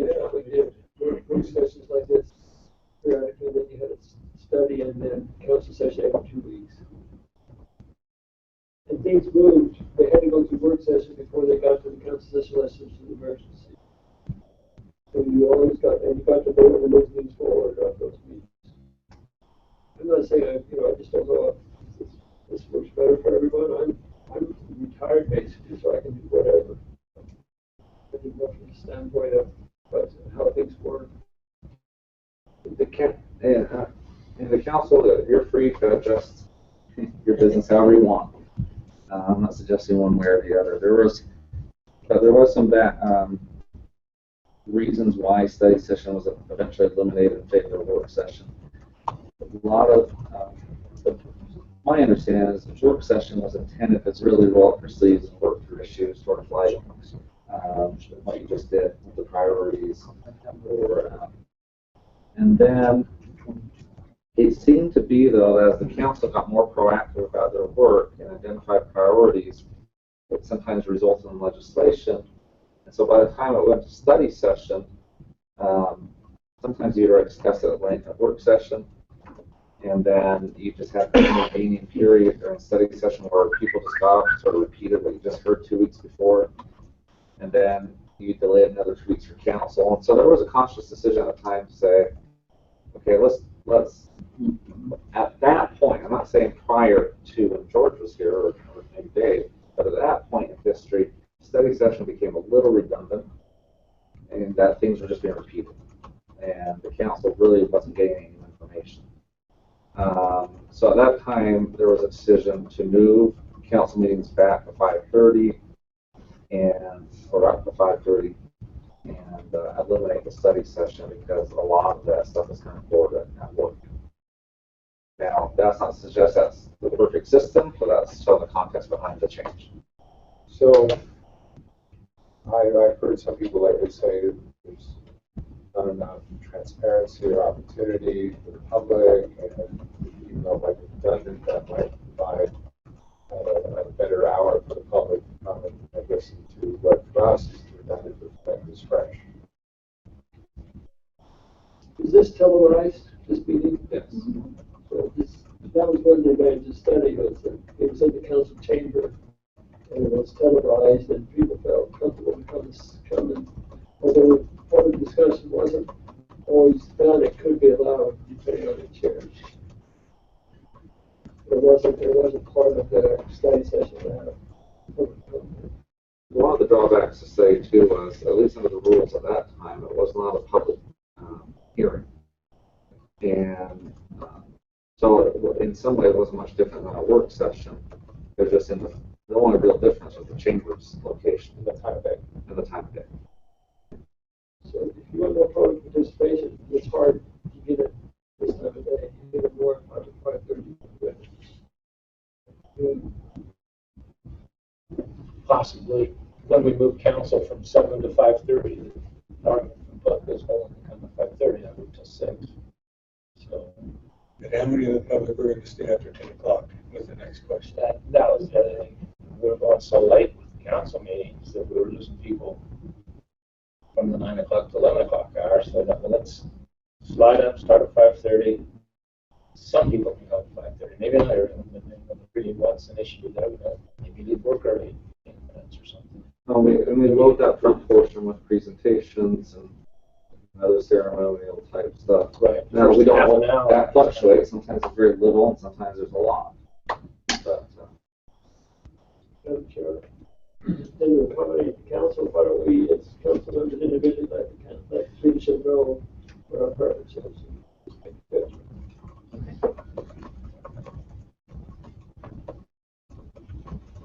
Because it would have to then we vote on that whole council to change, right? yeah, not necessarily how you handle work study. Well, yeah, maybe. I mean, there's two components. You may need to adjust some council rule policies about work and study meetings. You'll definitely need to amend the city code because right now it says that council meetings start at 5:30. That would need to be right back to a different time. I think that one of them is not amended to 5:30, it's to 7. Might be the handbook. There's a number of inconsistencies in the handbook. Yeah, update. Okay. Well, let's. So just one point on that. Mr. Harding actually has sort of an intern that is sort of looking at some of these issues right now with public engagement, so that it might be useful, something useful about that as well. That might help us. So it might be worth holding on for a little bit. Yeah. His findings from this study on whether start time has a big impact. Let me pass out something also that would put it up to do for me and everyone in the council might copy of it. So 10-year present, we go back 10 years. All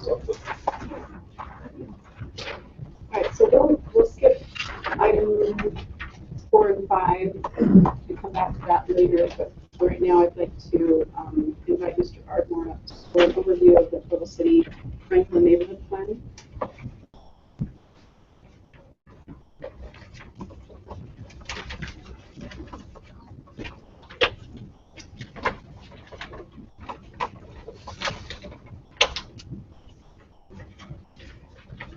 Okay, go ahead. Thank you, Madam Chair. So the Sprinkler Neighborhood Plan is much like the Downtown Master Plan and the Walking Neighborhood Plan. It's a specific area plan for the city. This is the latest one. It's for the Sprinkler Neighborhood. It serves to update the general plan while also trying to meet the goals of Provo Vision 2030. We started this one back in May of 2014. So from that time till now, it's been going through for initial kickoff of the neighborhood and some numerous advisory committee meetings with a select group in the neighborhood. Then reintroduced to the neighborhood through the website and through additional neighborhood meetings. So over those 2 years, we've come up with this neighborhood plan. The Planning Commission saw December 9th. It was actually the third time saying it. They wanted to continue the first 2 times to allow more neighborhood review and discussion. But they ended up recommending approval with one condition, one proposed condition. If you look at page 15, regarding future land use, their one condition has to do with that map in figure 3.2, going down.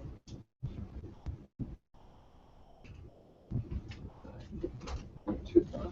Yeah, to right there. So 3.2 and 3.3. So 3.2 shows current zoning in Franklin. 3.3 shows proposed recommended future land uses for the neighborhood. So the one condition was removing this low density residential zoning from these 4 blocks. Through some neighborhood concerns and things that came up, the Planning Commission took that as a condition of approval when recommending approval to you folks. There's a lot here. It's 31 pages. If you guys have specific questions before the meeting in 2 weeks, I can try to answer them now. So the LDR, those 4 LDR zones were to buffer from the commercial on Center Street. Yeah, the idea was to buffer transition from the commercial. But there are historic homes within that area that they were concerned about? No, not in these 4 blocks. There is not. The idea, I think, what I got was they want to keep as many detached single-family homes in the neighborhood as possible. How did the neighborhood feel about being up against a commercial zone then? Are they happy to have those? It's interesting. You get both sides of it. So last summer, when this started coming up as a concern, I knocked on all of those doors, those 4 blocks. Left cards for people that went home to try to contact me to just get their sign on whether they'd like the current zoning to continue or whether they think that LDR zoning would be appropriate. The majority of the people that responded to me at that time said they'd be fine with the LDR zoning. However, later meetings, when they came to Planning Commission, more people expressed that they want to keep single family for their home and for their neighbor's home. Some of the issues were concerns for traffic. They didn't want to increase traffic for stuff like that. But the big buffer from the commercial part of it didn't really come up, as a lot of that still hasn't transitioned to commercial, even though it's set for. Just point of clarification. So the people that spoke, so first you knocked and it seemed general consensus they preferred LDR. Later, people spoke up and said they prefer single family, R1 designation. And were those the same people that lived there, or were they other people in the neighborhood? Other people in the neighborhood. There's, I believe, one person that specifically lived in those 4 blocks at the last meeting who expressed concern, but it was overall more coming from the neighborhood check. Yeah. So you say the 4 half blocks in Orange that you went and visited those? Yes. Did you visit the people on the other side of the street that would be in a single family home living across from the LDR? I did. Okay, so I'm sure they would have had maybe a different point of view since they would be living there long term, whereas if you rezone the northern, those 4 areas LDR and it redevelops, then most of those people would probably disappear when it redevelops. Sure.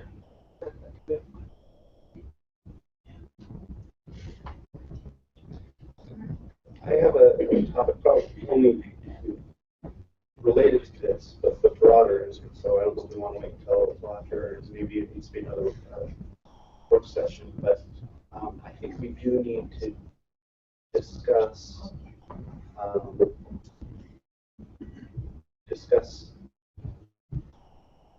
the difference between a neighborhood's vision and Provo's citywide vision. There's been some discussion in previous work sessions that we don't really need to update the general plan because we'll just go through and we'll update all the neighborhood plans. But a collection of 34 neighborhood plans may look different than if a group was to sit down and look at broader city needs and things. And I think some of this comes into, I think this plays out a little bit in like the southeast area plans coming forward, where sometimes there's differences in opinion, between the committee and the neighborhood and then city staff, and I think we at some point need to have a discussion on that, and I think this might play into that a little bit as well. But interesting too is that in this plan, and I think the other plan stated the same thing, that when development comes in, that it needs to sync with sort of the neighborhood plan and the master plan or the general plan. And if the general plan and the neighborhood plan are not in sync, then it just comes down to the council, trying to make a decision, right? Right. The idea with this neighborhood plans is the land uses would update the general plan through the adoption of these neighborhood plans. That's what that feels. So it would automatically update for the general plan. For the general plan. So, even if you resolve the potential conflict between general plan and neighborhood plan, how do we get Vision 2030 to be in sync with the general plan or other processes? And for example, if you go to the very first page, first set of values and goals and action steps for the Vision 2030, it talks about complete streets, and you should be approving new projects without the roads in that project, or probably leading up to the project being a complete street, certainly the ones within the project, and we just saw that property Carver Seed. And I see the stuff in Vision 2030, but I don't see that it's being reviewed by staff when it goes to the planning commission, because they just deal with the language of the general plan. So how are we really incorporating Vision 2030?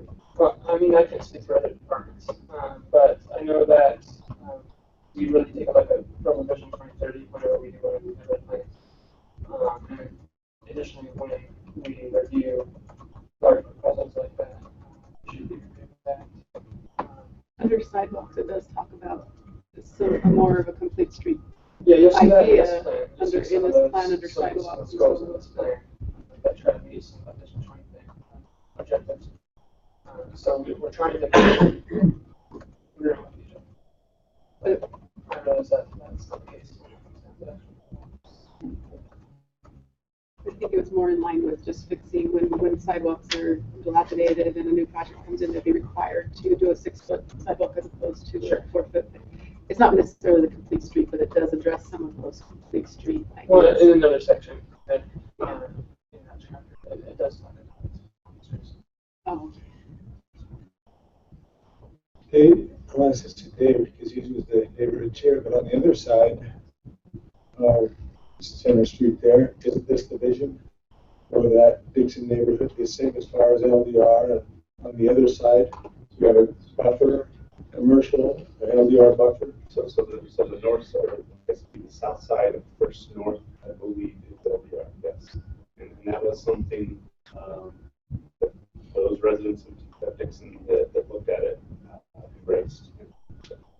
Not a lot of residents will take the time to reduce, despite staff efforts and whatnot, the open houses. You'll still only get a subsampling of those interested enough to show up. So this vision here is kind kind of a flip-flop of what was already proposed in the Dixon neighborhood. Did the planning commission understand that was already proposed and accepted in the Dixon neighborhood?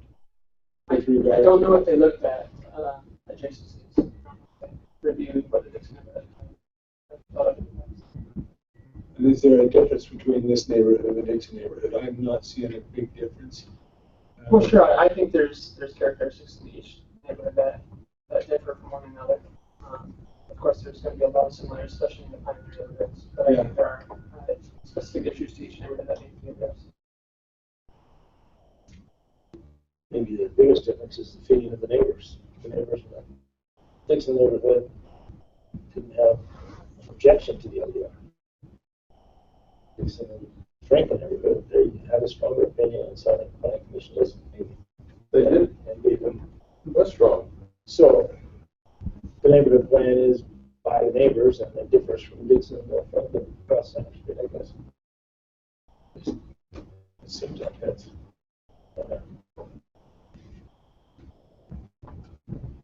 Now, as a council, do we say, is it better to have the same links on Center Street, or is it better to listen to the neighbors, what the neighbor plan to be specific to, what the neighbors plan?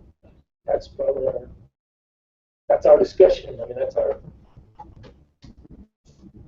There are lots of different elements that enter into the creation of the general plan. For example, you have a major streets plan that plays into this. My guess is that if all the general plan was an assemblage of neighborhood plans, there would be no regional streets in any of those, simply because neighborhoods don't want them. And yet, for the effective functioning of the city, you need a major street network that works, and that'll always come into conflict with what happens with neighborhood plans. So, as Councilmember Connect suggests, it is important for somebody in the process to take the broader look, and that can be our staff, it can be planning commission, it can be the council. Ideally, it would happen before it got to council, but those things will tend to be aligned. But I think anytime you try to bring the general plan to fit with Vision 2030 and neighborhood plans and major street plans and infrastructure plans, the intersection of all of those will always be in conflict. And at some point, there needs to be a broad enough city look, probably by a body that represents the broad city, which again could be the planning or council, to sort of lay down the law and say, well, we appreciate your input, but for the good of the city, these things have to be a little different than what we proposed. And that gets to the heart of what I was saying, that we need to have a discussion on. I think there's some expectations of, hey, we just spent the last 2 years working on this document. This is a neighborhood plan, and we're the neighborhood. We came up with this neighborhood plan, and so as soon as there's some, people start saying, well, maybe for the broader good, we need some of these things, and then there's a second, this is our neighborhood plan. And so I think if there's a process, if nothing else, when it comes before the council, this is the document that the neighborhood developed. Now, these are the changes that are recommended, after going through this body or that body. And so it's very clear to the council, what's the position of the neighbors, what's the position of community development, what's the position of the planning commission. However, but I think that process needs to be put in place, because right now it almost has the feel that, that each neighborhood gets to decide on their own in a vacuum, and I'm not sure that I'm not sure the expectations right now are to do what Mr. Parker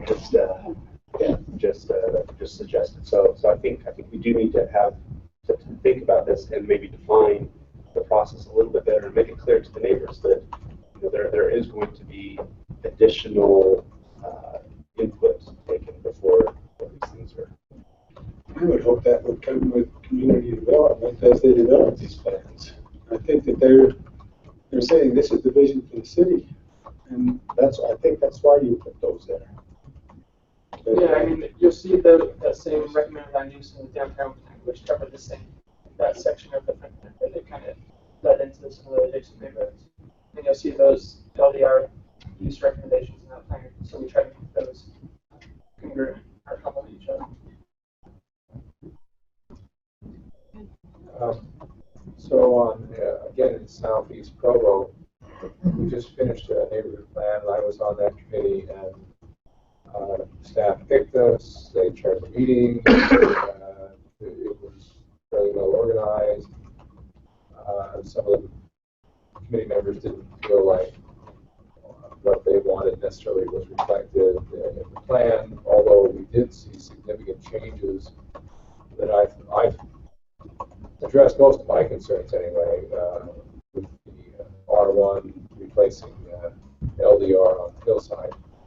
But we've experienced the problem just in the last couple of weeks, and I told you about this with the White Zions upholstery, where it was going to be housing, and then it turned into some storage units. And what was missing, what was not communicated to the neighborhood at that time was, I wouldn't call it brownfields, but that property there is not just ordinary property, and that there were two reasons that affect the developer.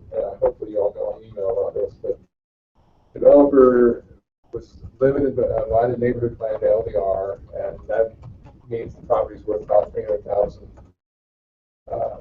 per acre, and that was going to work for him, except that he didn't know what was buried in the ground. It had been a dumping ground.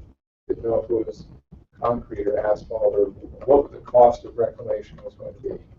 And so he walked away. He might have gambled if he had MDR that he could make a profit, but the neighborhood needs to understand not just the current zoning and location, but if this is a problem piece of property that needs some special attention, and that was not known or communicated at the time that the neighborhood made its plans. And I think that was a good example.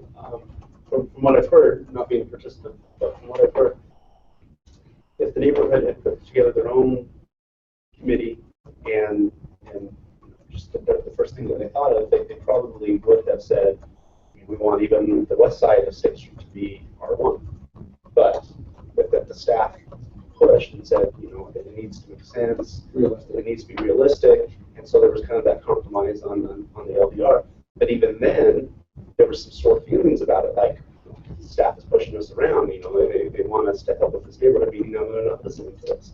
And so, and that kind of gets back to that, is this just a neighborhood plan, or how does it fit into the broader, and maybe so just if we define those expectations a little bit clearer, how much, what is that give and take? How much does the neighborhood bear sway? How much does the community development? And is it okay to have it, parallel proposals? This is what the neighbors feel. This is what community development feels. This is what the planning commission feels. I don't know what the best way to move forward with this, but I don't think it's in the best interest of Provo to have a general plan that's nearly a collection of 34. I think there needs to be that continuity and the look. Let me just, if I can, we're kind of going this direction anyway, but I think if we allow every neighborhood to develop their own plan, without input, you'd probably have 32 neighborhood plans that would say our neighborhood's going to be R1. And that's it. Because we want to have viable, single-family, family-oriented neighborhoods and whatnot. But there's a market need for things other than single-family homes. We've talked about that mixed housing and different life stages and whatnot. The unintended consequence, in my opinion, is that we have a pent-up need for multi-family housing, and so that need creates a market. That market creates rentals and single-family homes that are now being used as duplexes or more, and so by everyone saying, well, we only want to be single-family, we actually create conditions where the single-family neighborhoods are under attack or have pressures to not be used as single-family homes. So I think with some vision, we can city and say, where does it make sense to have higher density housing? Where does it make sense to have independent living mixed in with the single family residential? And I think if we allow areas to be denser multifamily, I think we then take pressure off of the single family neighborhoods and allow them to be more vibrant and healthier. So I do think we need, at some point, we need to have this broader vision of all of Provo. I mean, listen very carefully to what the neighborhoods are saying, but also we do need that vision. I think that's where we're elected to provide some of that vision. I don't want to necessarily belabor this, but I think as we go forward to trying to plan, whether it be on the neighborhood level or higher level, we sometimes don't understand all the dynamics of whether actually in the building industry or in the investment industry. And there's a big demand that makes us unique as a college town, with people wanting to buy properties, often in a single-family neighborhood, to as an investment, to let their kids live there where they go to school. We don't understand the underlying financial incentives of different investors and different developers that are in our community, and we're missing part of the equation here, which happened when we rezoned the downtown, not fully understanding LIHTC tax and financing. And then I got blindsided by people going to that in order to make a profit on the property or maximize their profit. So I don't know how we want to get a little more savvy on this. Kay, do you have a recommendation how we can tap into the realtor and investor and builder markets so we understand the financial ramifications? I think we get educated as developers come and present projects to us. So if we start pre-zoning more, then we're going to have to be more educated. If we back off on pre-zoning and let the developers bring projects, then we get educated at that point in time. We've had 100 projects we've done at tax equitable financing, 2 or 3 that we've done. And we knew that. I mean, we weren't blindsided by that or anything. That was a proposal they brought, said we'll do this project in Provo if you can help us this way. Just took meetings and talked about it. So tax equitable financing is different than LIHTC. Oh, two separate things. Yeah, I'm sorry. So LIHTC, yeah, they're low-income housing. Okay. Yeah, they're together we have to approve, but if it's pre-zoned, they can do whatever financing they want if they use the LIHTC. That's just one of their options.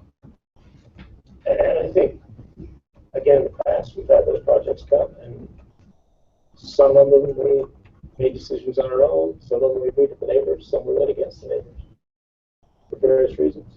So like the startup crossing, they didn't have to go to the neighborhood.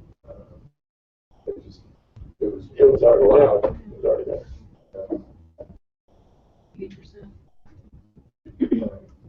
So, which raises the question: the pink area, the mixed-use area, that's sort of going to be the center of the Franklin neighborhood. Right. Is that currently zoned commercial, or is that General, zoned? a lot of that is currently zoned general commercial. And how much of it would be upzoned by this mixed use? If you were to There's building properties. So the general plan for that area is mixed use already. We would want to expand that to include the property here, extend it down to the old store here, and then down to this corner here. So maybe these properties here and this property here. And you said that vacant, the one on the north is vacant? There's a vacant property here next to Best Hotel. Okay. They're owned by the same. Okay. And then the other, so the owners of those properties, are they involved in this discussion? Just think of anybody. None of those owners were on the advisory committee, and I didn't get any feedback with the public participation of it being online or in neighborhood meetings from any of those people. So it's hard to say about how they feel about it. That'd be good to know. The neighborhood liked the idea of having a kind of a neighborhood center. So that would be kind of some mixed uses.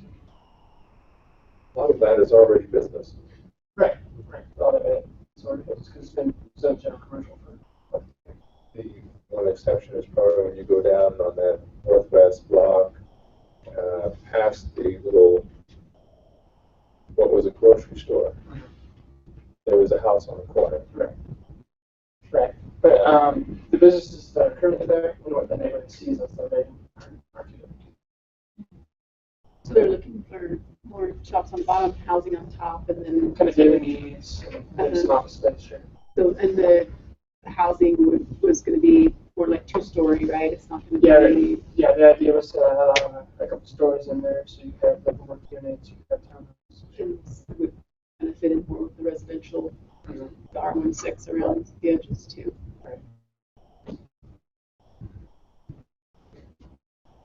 And then there was mention of city property on First South, I'm trying to figure out what that. Okay. Oh, that The one. city owns a big chunk, several parcels up through that area. Okay, and they were looking for some sort of a park or green space there, as well as along the front runner. Yeah, down here as a part of that Central Park Station, that this part that was dedicated or given back to the city for that, and then in the future it would extend kind of along that end track. Okay. And so were they thinking they like a dog park in that lower green or the upper left is the city owned? You know, I didn't get that specific. It was these are things we want in the neighborhood. These are maybe some cramped spaces for them, but just generally we need some more spaces in the neighborhood. Stuff activities. And the park, Pioneer Park, isn't green just because it's existing. Yeah, so any existing green spaces are highlighted there. Existing middle street that way great.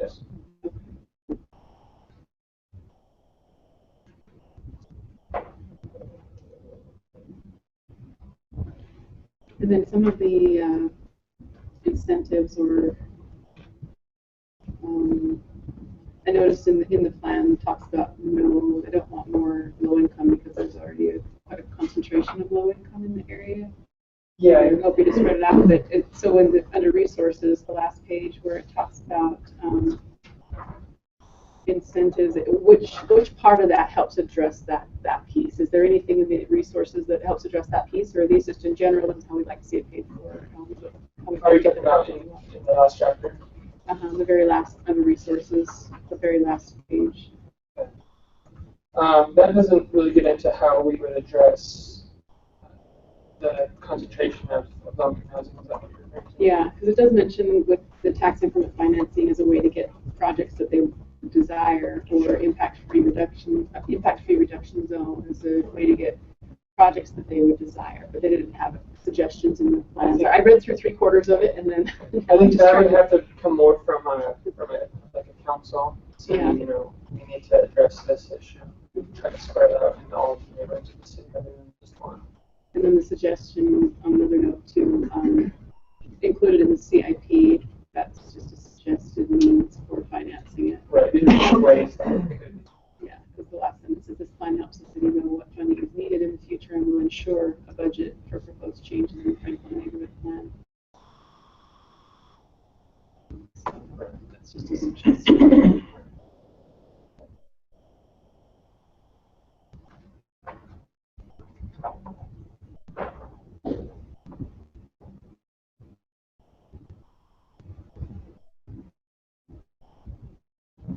Any other questions?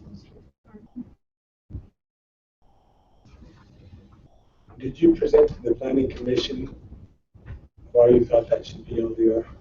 Yeah, we stated our position. Okay. And you're still standing by your recommendation as a staff? Well, like we said in planning commission, we will change it if that's the direction to go. We're fine with that. Preference would be that that stays in the LDR, but if that's the direction of the neighborhood, the planning commission and council, of course, that's what's settled. I think it was mentioned here somewhere that they're 42% homeowner occupied. Right, is that right? And on those blocks. No, in the demographics in the plan. And so, was there a goal to increase home ownership, or was overall, or was it just, Like in any other neighborhood, owner yeah, occupancy is owner desired. occupancy? Yeah. And this neighborhood has actually experienced an increase over the years of owner occupancy, which was kind of a fun thing to find out through the research. And they talked about the average home being between, no, I guess not average home, but the homes being between 200 and 300,000. Oh, yeah, And housing, being, sure. yeah, the housing, and then that it's affordable for families. Yeah, the majority of the homes were actually between 100 and 200. Okay, because I was going to say that for a Pioneer home, that's quite expensive, and I think some of those values were driven up by the fact that they, in the past, those homes have been sort of apartment, made into separate apartments and that type of thing, and it drove the values of the homes up. But you feel like the value of the homes has stabilized in the area? Well, I mean, this is just 2012 demo. Yeah. Statistics. It is an affordable neighborhood. It's a lot of houses, it's older housing stock. And that's why some of these ideas are to refresh that. Try to get some new families. So you said it was kind of a surprise that there was increased owner occupancy when the trend perhaps is to go down. So the neighbors were surprised by that. Okay. Was there anything identified as a contributing factor that increased owner occupancy? No. Okay. Because there have been a number of projects down there. 20 years ago, that was the neighborhood where the city brought in what was then called the neighborhood housing services, now neighborhoods, and so that it was originally targeting just that neighborhood with a focus on owner occupancy. There have been a number of units built there, along with what recently Provo Housing built some good units. Yeah, Martha lived there. She talked quite a bit about that. It just is working on it. Trying to meet some people. Right. No other questions? I just want to say, as I read through the plan, I think the neighborhood and planning did a really nice job. And as I was reading through, I could envision kind of this great historic neighborhood with updated homes that still maintain the character, of the neighborhood, and sidewalks, the complete street idea, that area could really, really be a boon to our city, especially close to the front runner, and having a nice, area to walk to the downtown where it's pleasing to the eye to walk and you can actually get across Fifth West, or you can get across some of these streets safely.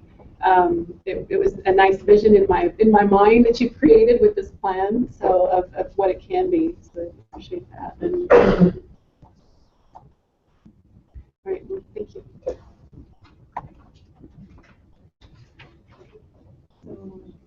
I'm just making one more comment. We're going to be asked to vote on this in a couple of weeks. When do we want to talk about how neighborhood visions or neighborhood plans fit into the broader city vision? We've been talking a lot about this middle homes that spread out throughout the city that support people in different life stages. I looked at Fifth West, and the proposal was to move it from RC to R1. If along Fifth West isn't the place that we should be thinking about in this middle, whereas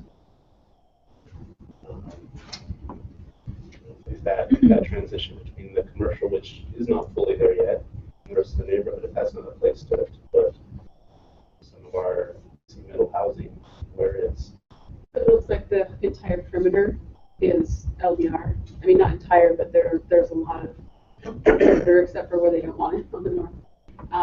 So I guess, yeah, if you take those out, they're But I'm also talking, sorry, Fifth But West. just Fifth West where it could be more commercial, but I think that the neighborhood's plan was to make that more walkable, crossable, make it less of a commercial area, more of a family-friendly, walkable area too. So maybe that wasn't in their vision for their neighborhood to have that be commercial, even though it is one of our collector streets.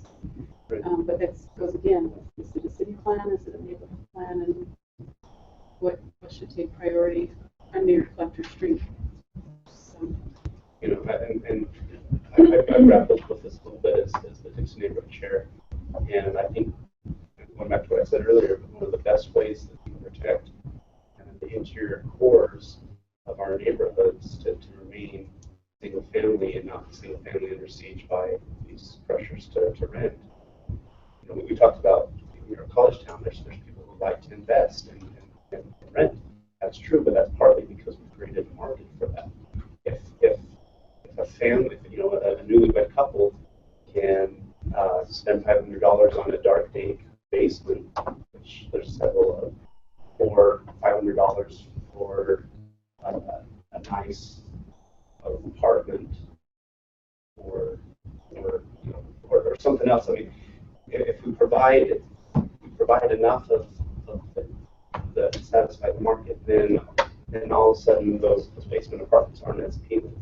So the reason people go down there is because that's the most affordable thing they can find. But if we can provide better options, then that basement is no longer enticing for an investor to buy a house and convert it. And so some of the best ways, I think, to protect the interior of our single-family neighborhoods is to allow higher density on periphery, things like along Fifth West. And Fifth West goes right to the middle of this neighborhood. But it is a collector street. So you would say that there are two neighborhoods that then sort of you would. Right. Right. I mean, we draw our boundaries. It could just as easily we could draw the boundary along Fifth West, but the way that it's drawn crosses Fifth West. But Fifth West, you know, even if it's rezoned R1, it's still going to be Fifth West, and it's still going to be this major collector. And again, I'm not trying to pick on Franklin for any means. I'm just saying if we're talking about these goals, these spreading out of housing and the missing middle and all of these things that we talked about at the zoning summit, at some point the road has to meet the road, and this is the first plan that's coming before us. Are we going to discuss these things, or are we just going to let 2 weeks pass and just vote on this? Okay. In regards to what you're saying, as you look at the map, it would almost make more sense to have the LDR where they were planning recommended, because then you have more of the periphery of the entire greater neighborhood with LDR as opposed to putting it down through the middle. Even though I get what you're saying with it being a collector road, having more density there, but I think from a neighborhood perspective, having the LDR on the periphery of the entire greater neighborhood makes sense from a neighborhood perspective. Okay. But that's my own personal. Right. So as we talk about housing and planning, and whether we think we have a missing middle, I'd love to see some numbers from somebody, staff, somebody supplying some numbers of where they think we have a lack of sufficient housing. I mean, Startup Crossing showed us that we had a real lack of married BYU student housing, partly because when you're a student, you are classified as low and moderate income, and they had couples that couldn't move in until they got married. One of the spouse or the soon-to-be spouse couldn't move in because they didn't qualify. But when they married a student and came together, then they qualified to live in those units. They are really affordable. That's the main attraction there. So they filled up immediately. The main complaint now is that they don't have sufficient parking and they don't feel safe walking at night, or that's just the feedback. They don't really like parking down by the railroad tracks or in the immediate neighborhood. So some of them may not stay past the year contract, and I don't know if they'll just get more young marrieds or if it'll eventually turn over to some other clientele because they're not dissatisfaction. But the product is what they wanted, except for the parking lot. And if they were really young professionals that were using mass transit and only had one car, it would have worked. But they both have vehicles, jobs, school, whatever. But understanding what we need in the way of housing, and are we planning? And we're working with developers and doing our zoning and incentivizing more of what we need in the community in the way of housing. And Mr. Taylor is working on some of those discussions. He's purposely removed himself from the discussions in the neighborhood, but I know he has had a list, and I believe the missing middle is part of that conversation that he plans to present to the council. Are there any other comments on this? Or recommendations for future discussion on what you suggested, Mr. Brown? I think timing is important. Looking at these priorities, I think that it'd be nice if they were all done right now. There's a lot of overlap that I don't think we can hold up neighborhood plans waiting for our broader conversation on housing and the best way to structure that. So maybe the best thing to do is to approve it as is now, and then come back later after we've researched these other topics, possibly amend it at a future date. But that's just a thought. I don't know what others feel about it. It's a work in progress. But when is the next time we're going to get back to it? If we've got 34 of them, we're down, check off 3. You know, when are we going to? You know, but I'm arguing against myself against what I just said. This is complex, but sometimes when we sign these things off, there's other pressing needs. Maybe a long time before it rises up in priority to come back. If we review the general plan every 5 years, then of necessity have to look at areas like those. So we may have to go back into a neighborhood and say, let's look at this. It's true. Mr. Can I address this a little bit? Yes. I've been listening to this discussion, trying to figure out how to help add to it a little bit without beating a dead horse. But when it comes to the neighborhood plans, I think it's important to consider what you end up seeing in front of you is the recommendation from community development. We assemble the neighborhood committees, and that's definitely input that drives a lot of those decisions. But ultimately, at the end of the day, planning staff is looking at those broader issues, not just in the envelope of the neighborhood. So things like transportation and how land use affects, adjacencies and things like that. That's definitely something that we look into with trying to address with these. So oftentimes that tends to be what starts to create conflict is when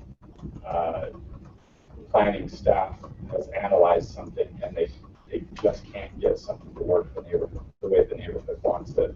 We oftentimes find ourselves forced to make a recommendation that might be a little bit controversial, but there's specific reasons and there's research in depth into it.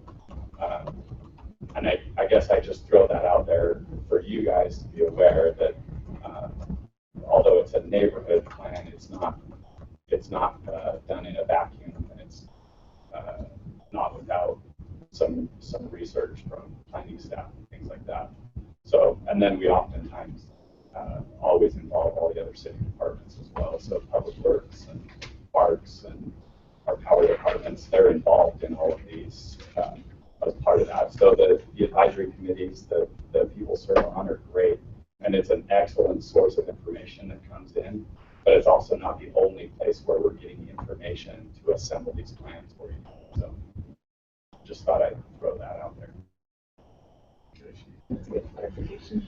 I came up in policy lunch yesterday where the neighborhood committee, some of the neighborhood committee members felt like they had been dismissed, that their committee was done, and the plan was moving forward very somewhat different, because I'm talking about the Provost neighborhood plan, and so Southeast Provost neighborhood plan, or not Provost, Southeast plan.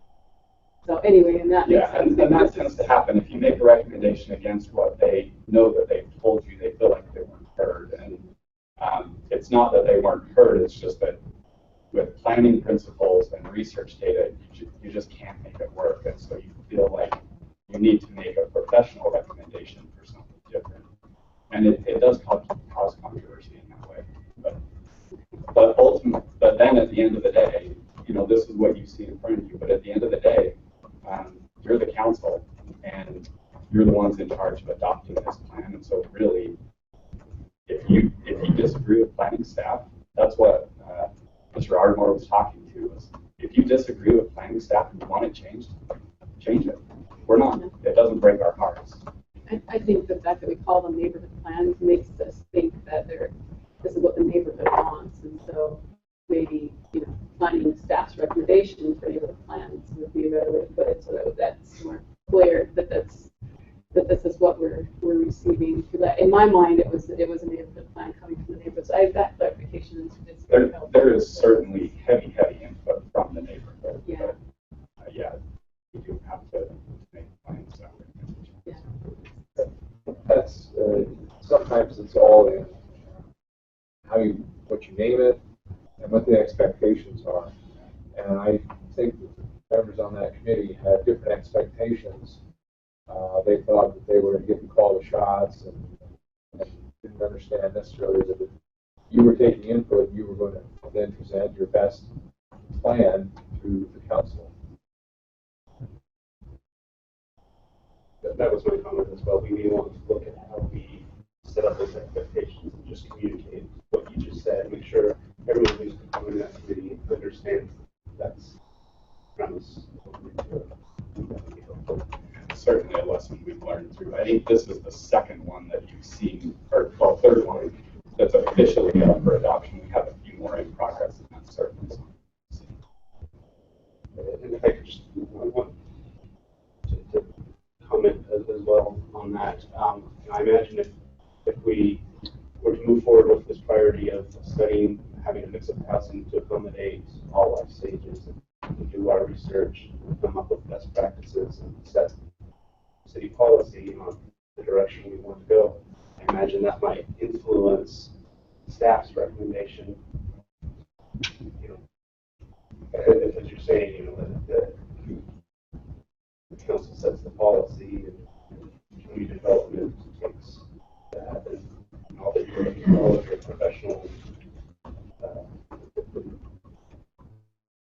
the industry, but the industry planning, planning profession take that and come up with recommendations. Yeah. And some of the feedback is even the Vision 2030 plan, the general plan, the transportation master plan. Like Wayne was saying, those are actually all things that we take a look at and we internalize them, and then we try to resolve those actually through these neighborhood plans. So although something might seem simple when we make a land use recommendation, it might seem like it's just a land use recommendation, but we're looking at Vision 2030 and the general plan. We're looking at all of those things to come up with specifically what land use can actually help to achieve some of those other goals. So there's more depth to it, I think, than a color on a map that sometimes it's I appreciate very much this discussion here. I think that's really important for us as a council to understand as we go forward with the visioning for our city and for our neighborhoods. All right, thank you. So next item is item number 4, a report from the Mayor's Provo Bicycle Committee. And Mayor Discavalo is here from the Bicycle Committee to present to us.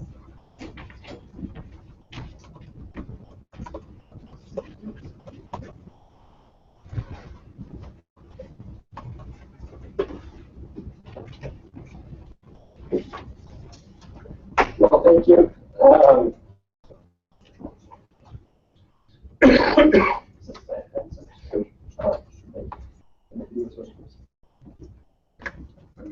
not aware. Are they part of the slide? So you may see a little bit of add. Okay. All right. Thank you for allowing me to take some of your valuable time to present today.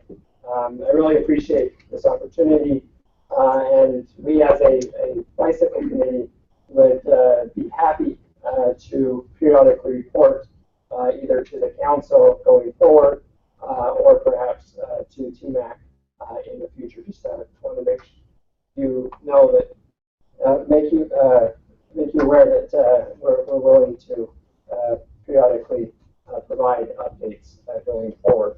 So in the few minutes that I have, I will highlight some of Provo's accomplishments in making our city more bicycle friendly during the last year, and I will suggest to you as council members some concrete ways that you and the administration can make Provo even more bicycle friendly in 2016 and beyond. But what I'd like to emphasize more than anything, and it's here in my title, is that making Provo more bicycle friendly is really about improving the quality of life for all people in Provo. Creating safe and convenient bikeways, whether that means making improvements on the Provo River Trail or building a protected bicycle lane on Bulldog Boulevard, is a win-win for all of Provo's residents. Of course, it is great for bicyclists of all stripes. It allows students to safely get to school, families safe places to take casual rides, and workers a viable alternative to getting to work other than by simply driving. Also, we should remember that even though I'm talking about Provo being bicycle friendly cities are also pedestrian friendly as well. And I think that's something that's increasingly becoming important to Provo. And there are other benefits. As more people opt to take trips by bicycle or on foot, it makes a significant contribution to air quality by reducing pollution. So riding taking a 5-mile commute each way, 5 days a week, and save 210 pounds of CO2 a year. And it will greatly reduce the likelihood of this being the typical view from Rock Kennedy Park during the winter. It's not like that today, but I know it often is. Far too often. It continues far too long. Lots of people eliminate car trips by going. Lots of people are able to eliminate car trips, and that adds up when people are able to bicycle. Right now, about 3% of trips in Provo are by bicycle. If we doubled or tripled that, that's something that we could easily do by making it safer to bicycle in Provo. That would make a big difference in air quality.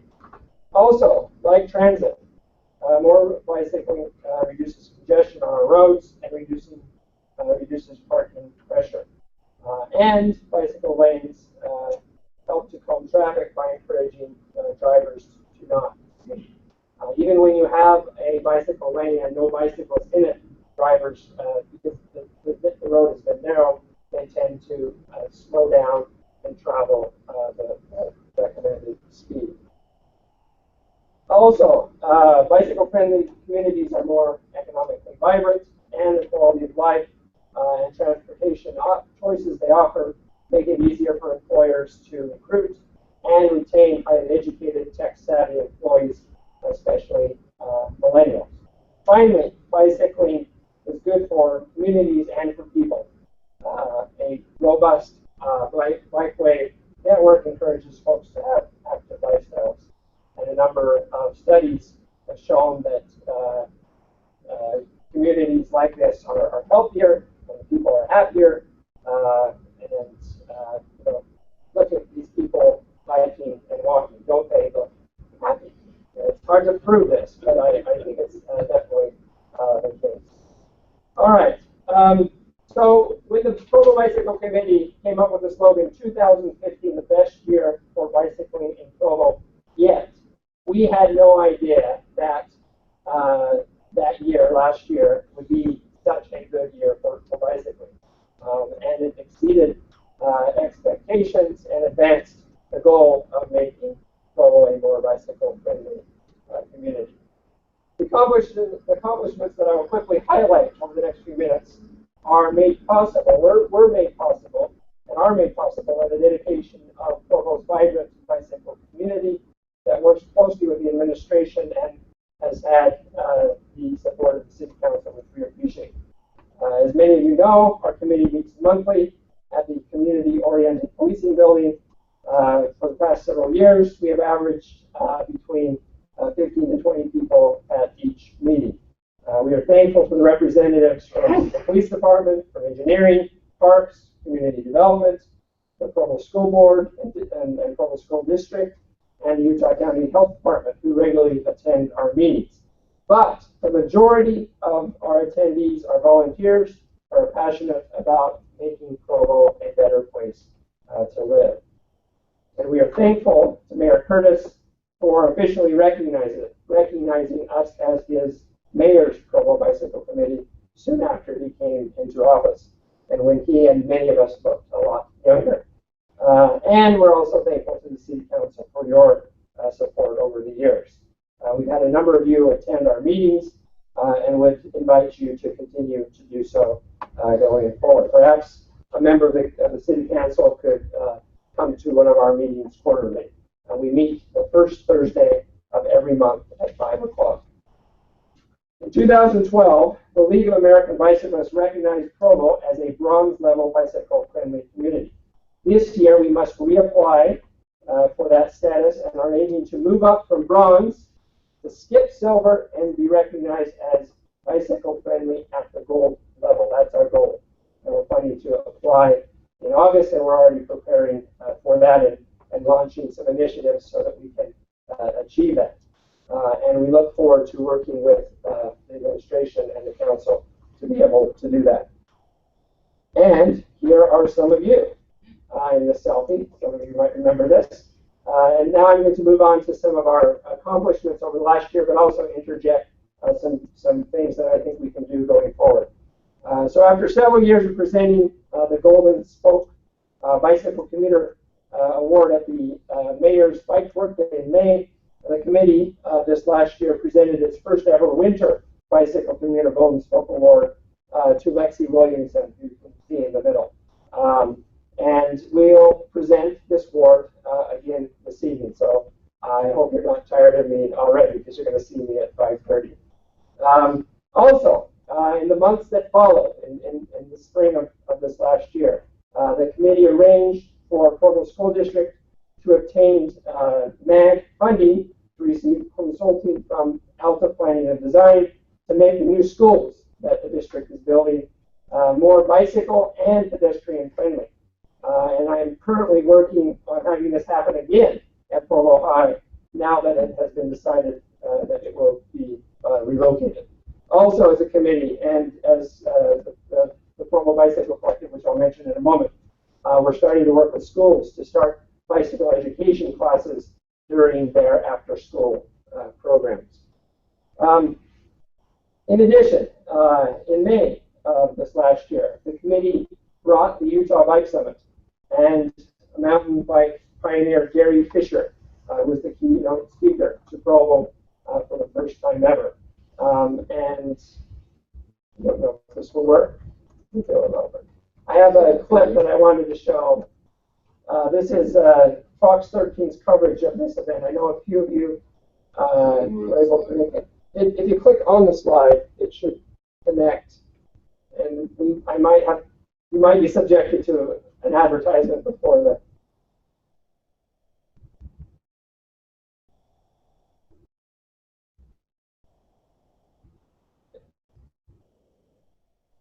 Yeah. Oh, wonderful. And now he's in volume, unless you can relapse. We're not set up for volume. Okay. We'll skip this. That's fine. Come back in a month and we should be able to do it. That's fine. Anyway, they provided wonderful coverage of it, and Gary Fisher is a brilliant for the centric fellow, offered some encouragement to Utah and to Provo to become even more bicycle friendly. What station was that? Fox 13. So if you do a search for Utah Bike Summit, you'll be able to see it. It's fairly entertaining as well. So also in May, Provo hosted about 50 transportation planners and engineers from along the Wasatch Front for a mobility active transportation tour in which we showed off some of Provo's bikeways and talked about the strategies that we're using to try to make Provo more bicycle friendly. Bike Utah sponsors these active transportation tours so that communities can learn from each other. Provo can teach other communities how to be more bicycle friendly, but Provo can also learn from other cities as well. And this year I recommended to Bike Utah that it invite our city council chair and one of our traffic engineers when they take a group to Fort Collins, Colorado for one of these tours. Provo has a lot of similarities to Fort Collins in terms of its population size, its elevation, its climate, the size of its university, and its historic downtown, as well as it has a VRT system, a parking program, so a lot of similarities with Provo. But Fort Collins is also a platinum level bicycle friendly community, and it doesn't get any better than that. So it provides, not only for bicycles, but in other ways, a great template for what is possible here in Provo. And I would encourage Provo to take an even larger group of city administrators, council members, and business people to Fort Collins at another time this year and learn how we can make Provo an even better place to live. Also in May, the committee expanded what was once just a bike to work day into, and then it was a bike to work week, into a bike month for the first time. In addition to the mayor's bike to work event, we helped organize multiple rides, collaborated with the Department of Recreation for the 3rd annual bicycle prom. Did any of you attend? You might think about doing that this next year. It's a good day. Also, the mayor issued his Provo Bike Challenge, and we had a ride of silence. And we dedicated a permanent memorial in the memory of Douglas Crow, who was killed back in 2013. Rainstorm after rainstorm, as you may remember, delayed another event that was to be held in May, the Complete the Street 200 East Tactical Urbanism Party. The residents of the Joaquin neighborhood who took the lead in organizing the event could not be denied. In early June, we were able to hold that event, and residents of that neighborhood, working with the bicycle committee, made temporary changes to 3 blocks of that street, 200 East, which runs from 8 North to 6 South. And these changes included bike share markings and other traffic calming elements. And this was done to build support and to educate people about the planned transformation of this street into a neighborhood greenway that would run all the way from 8 North to 6 South, connect bicyclists and others from BYU to the downtown and to the front runner station. I'd like to thank the city and the council for their support of this event. Several of you attended and lent your support. What better activity could a city want than for its citizens to be actively engaged in trying to improve their neighborhoods? We hope that such sanctioned tactical urbanism becomes an annual tradition in Provo as the city and its citizens work together to reimagine our neighborhoods to be safer and our streets to be designed for people and not just for cars. In September, the committee, with the support of all of Provo's bike shops, organized the 5th annual Bike to School Week. And this led to hundreds, if not thousands, of K through 12 students riding their bike to school, many for the first time, and walking and riding other things that are excellent methods of transportation, but bicycling is the most efficient form of locomotion. And this year, Rock Canyon Elementary had the greatest number of bicyclists and received the Rad Riders Award from Mayor Curtis. And this has really become a wonderful annual tradition, and the schools and school district are very supportive. On to another school. In October, the League of American Bicyclists recognized BYU as a bronze level bicycle-friendly community, which led the administration to turn what had been an ad hoc, unofficial campus bicycle committee that was largely composed of kind of honorary professors like myself into an official university committee starting in 2016. And our first meeting is next week, and I'm looking forward to accelerating the progress of making BYU's campus even more bicycle friendly. So I think you're going to see even more wonderful things coming about at BYU. Right now, the infrastructure is pretty good, but there needs to be more programming going on. Now that BYU is becoming much more bicycle friendly, we need to make the connections between campus and the community and throughout Provo much more safer and convenient, so that bicycling becomes a viable transportation option. So we can improve the bicycle mode share from 3% to 6% or 9%, which I think it is very easy to do if we put our mind to it. In short, we want people to have choices other than just driving. And this was mentioned in terms of startup crossing. You want people to provide people those options. BYU shuttle system paired with BYU charging students for parking for the first time in a long time eliminates thousands of potential car trips a day. BRT will eliminate many more. And a robust interconnected bicycle network that makes it much more safer and convenient will do so as well. So we need to keep that vision in mind. The announcements this last year that protected bike lanes will be constructed on Bulldog Boulevard in 2017, and that bike lanes will be included in the BRT rebuild of downtown University this year when construction begins, along with the multi-use trail on 300 South and the 200 East neighborhood greenway that I've mentioned. All of these things are important steps in creating such a network. Engineering is doing a great job each summer to add bike lanes as they're called for by the Bicycle Master Plan as it repaves roads. But I would like to encourage the council to do 3 specific things to more aggressively implement the Bicycle Master Plan and improve Provo's quality of life in 2016.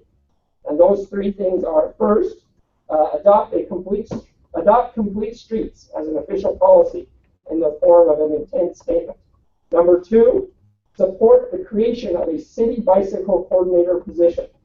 Fort Collins has had this position since 1995, and it's paid off in terms of boosting its quality of life.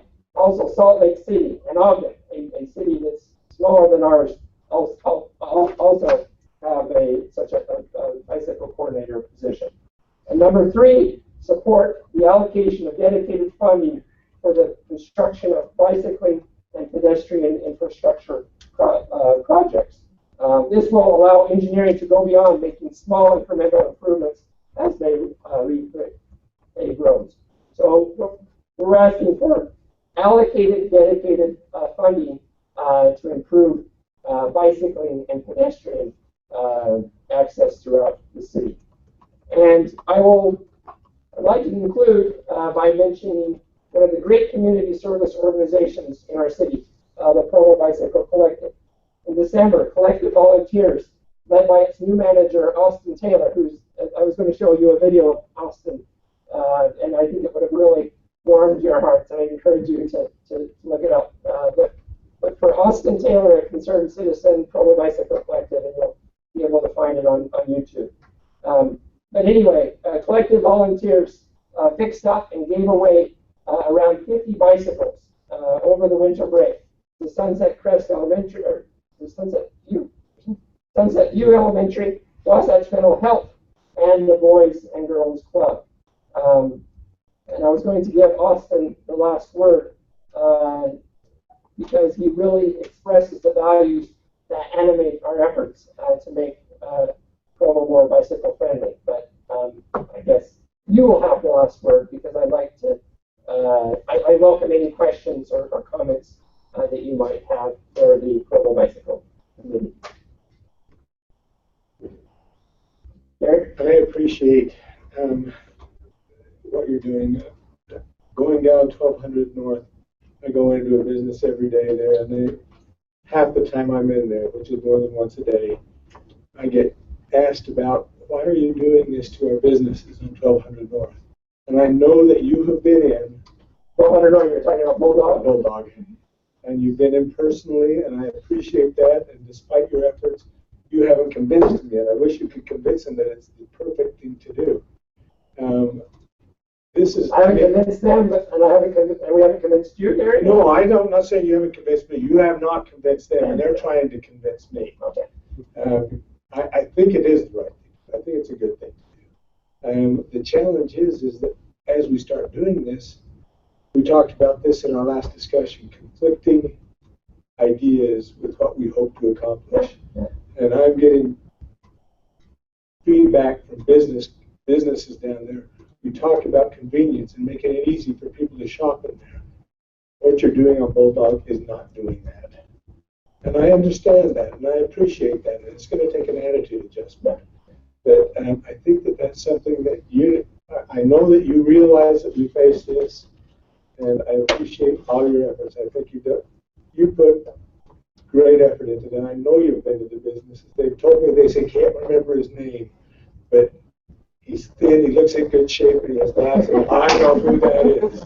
And so I'm just grateful for all your efforts. And please don't give up on those businesses. They need to catch a vision of this also. Right. So I appreciate that. And I think change is difficult. And these sorts of changes, just like changes on Center Street in downtown, it's not necessarily going to be good for every business.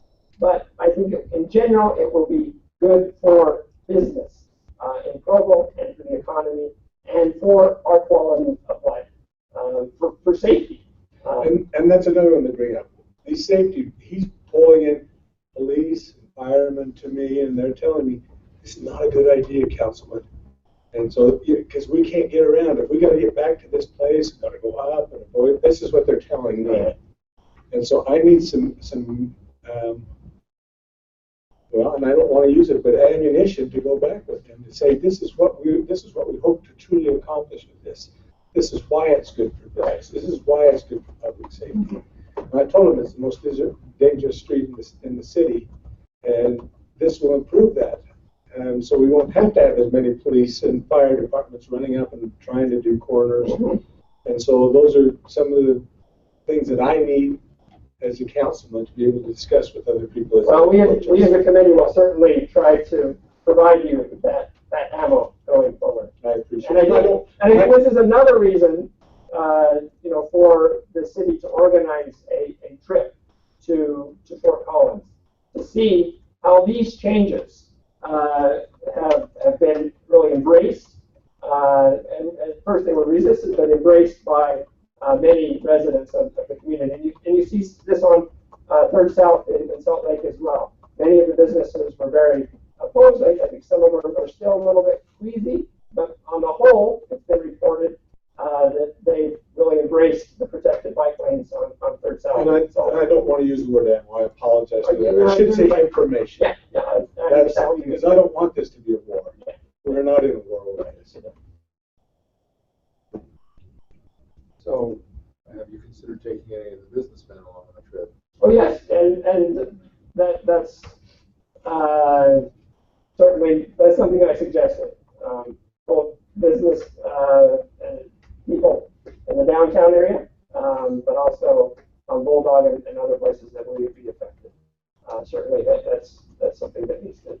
Here's the question: where's the funding and planning on this? Is already done? Council has something to do. We are in planning. The funding will come in part from the dollars we would have spent simply to overlay the existing street. We're also utilizing some CMAQ dollars, congestion management or quality federal funding for this. And that funding already in place? Yeah, and we're also working to reprioritize some dollars with MAG so that we can advance the project a little bit into earlier fiscal year. And even though Bulldog is not a UDOT road, UDOT has been tracking the number of accidents, not just bicycle accidents, but pedestrian accidents and automobile accidents on Bulldog. And they identified Bulldog as one of the most dangerous roads in all of Utah. And as soon as Provo City said we want to address this road and make it safer and put in protected bike lanes, UDOT immediately said, we'll give you $1 million to do that. And I think this demonstrates that this is really a win-win for everyone. And I wish it had already happened, because I think many of these businesses would realize, oh, this is actually not bad for business. This is positive, and I think it would really transform people's mindset. And I think people from across the city would be crying for something similar to happen in their neighborhoods as well. Back to my question: so does this council have anything to do with it? Only from the standpoint of the continued appropriation of the overlay dollars. Again, part of that's from the Transportation Utility Fund. Part of it's from gas tax dollars. So again, it will show up in your CIP document that you'll be seeing the 1st of March. And so again, just continue support to keep it there. But I think the ducks are largely in a row. I might mention too, there are some things we can do with signal design, which can minimize some of the concerns that you've been hearing. For example, there are signals that have dedicated U-turn segments where you actually stop all the rest of the traffic and allow them to U-turn short of a crosswalk. So you continue the bike lanes and keep things flowing and pedestrian safety, but actually do a little through you kind of thing. And we've seen that work on some of these kinds of alignments in other cities. So again, I think there's things we can do to help make it a little more attractive for the businesses. We've had similar concerns expressed by the hospital. Not that they're opposed to this design, but they are worried about people getting confused when they can't make a left turn into the hospital from westbound Bulldog. And so we talked about some things that we can do to enhance the ability to still move cars, do some better wayfinding, and so on. So I think there's some approaches we've taken with design, which can, I think, mitigate a lot of the concerns of the local businesses. Echoing Gary's concerns, we're trying to make our city more business friendly also, and yes. make more bicycle friendly. So it's a balancing act, no question about it. And actually, I think they're not mutually exclusive. It sounds like some of the people on Provo think it is. They probably, because that's all they know. I believe there was a study on 3rd South in Salt Lake that, and as was mentioned, the businesses generally were opposed to it when it first went in, but the study has shown that sales tax receipts, I believe it's the indicator that they were following, showed that the businesses did better, and even the existing businesses. And things like this can change, what's the optimum there, maybe some will be changed out for different businesses, but the existing businesses saw greater sales. There was a study, and it's up in Salt Lake. I'll track that down and forward it on to you. Thank you. Well, you're welcome. Appreciate your advocacy on behalf of making our city more bikeable and walkable. Appreciate you coming and sharing your presentation tonight. You're welcome. I look forward to hearing from you tonight. All right, and thank you for your support. So let's take a 5-minute recess, stretch our legs, and then come back and we'll hear from our public works director.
So where do we want, I guess? Yeah. Dave, we're gonna start. We're going to get started again. Thank you. So welcome back. We will continue on with our item number 5, which is an update on Provo City Sanitation, composting, and green waste recycling. And this item will be presented by Dave Dicker, our Public Works Director. Thank you very much, Madam Chair. Thank you to the council for having us here today. I want to give you just a quick purpose for the presentation today. We're going to give an update to the council regarding composting and also just a brief update on recycling. You may recall several months ago we had some changes in our recycling program, and we had indicated to the council that we would come back and give an update on the recycling program. So my intent is to do that as well today. Before I go on, I want to introduce a couple of people, staff members that you probably know, but I want to make sure, especially with the new council members, that they're familiar with the faces that really run the sanitation program, including composting. So in the back row, in the red sweater, Greg Beckstrom is our division director. He is over sanitation and also 4 other sections in public services in the Public Works Department. Bryce is next to him. Bryce Rolfe is our section manager, so he is the direct supervisor over most of the drivers. In fact, all the drivers. He does have a foreman. But as far as the day-to-day operation in sanitation, he's the guy that makes it happen. Jimmy McKnight is next to him. You've seen Jimmy. He has lots to do with our presentations, and he's officially our finance analyst in Public Works. But he does a lot of things. He's often referred to him as my right-hand man. He does quite a bit in Public Works, and I rely on him. Very good staff members that we have in Public Works. I also want to recognize John Borgett. John has been involved highly in the discussion with the composting decisions, and I want to tell you a little bit about composting. I think most of you know Provo City belongs to a district called the South Utah County Waste District, and a lot of our discussion will revolve around that district and some decisions that they've made recently. So Greg sits on the technical committee for that district. John is on the finance committee for that district, and Wayne is on officially the voting board of that district. And so we have some good representatives on that district. So very quickly, I know this doesn't have much information right here, but I'm just going to tell you very quickly. As far as recycling, you may recall about a year ago we came to the council and our contract with the private vendor was coming up due in August. And we made some recommendations as far as changing the recycling program. One of the significant changes was going from a bi-weekly pickup to a weekly pickup.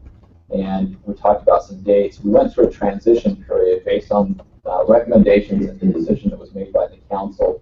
We did a transition with Republic from about August to the first part of November, where they continued on their contract, and we transitioned the cans from city-owned cans, from the Republic cans to city-owned cans, and that was completed in November. One of the things that lagged a little bit behind was picking up the blue cans. We committed to Republic that we would pick up their cans also. And one of the challenges, and I kind of anticipated this would be a bit of an issue because the cans did not fit inside of each other, and so when we went and picked them up, every can was just a single layer basically inside of our vehicles, and so it took a lot longer than what we had anticipated. But around mid-December, I think we completed that. We relied heavily upon some of the other sections in Public Works and made an effort to complete that. If by chance you have a call or a comment from a citizen regarding a blue can, if they still have it, we encourage people to call 311 or customer service line, and they'll make a work order. We'll go pick up. For about 4 weeks now, we have had very, very few calls about any lagging blue cans out there. So I'm not aware of any issues there. In November, as I indicated, our own vehicles and our own staff started picking up recycling material on a weekly basis. We did the transition a little bit differently. We were afraid of a couple of things that might play out with the citizens, and especially the communication about the bi-weekly to a weekly pickup. we were concerned that a traditional recycling route would be very hit and miss for some of the drivers. And so when we did that transition, we took all 7 trucks, so 5 solid waste vehicles and 2 recycling vehicles, and all 7 vehicles went out and picked up solid waste in the morning hours, and then all 7 vehicles did recycling in the afternoon. So we hope that we compensated for some of the issues. And as I drove some of the routes, I was finding that, especially in November, many of the neighbors did not realize that it was a weekly pickup now, and I would drive entire streets and nobody would have their recycling can, and yet I could see them up by their, the side of their house or by their garage. And I think word has finally gotten out in most of those neighborhoods that we are doing a weekly pickup.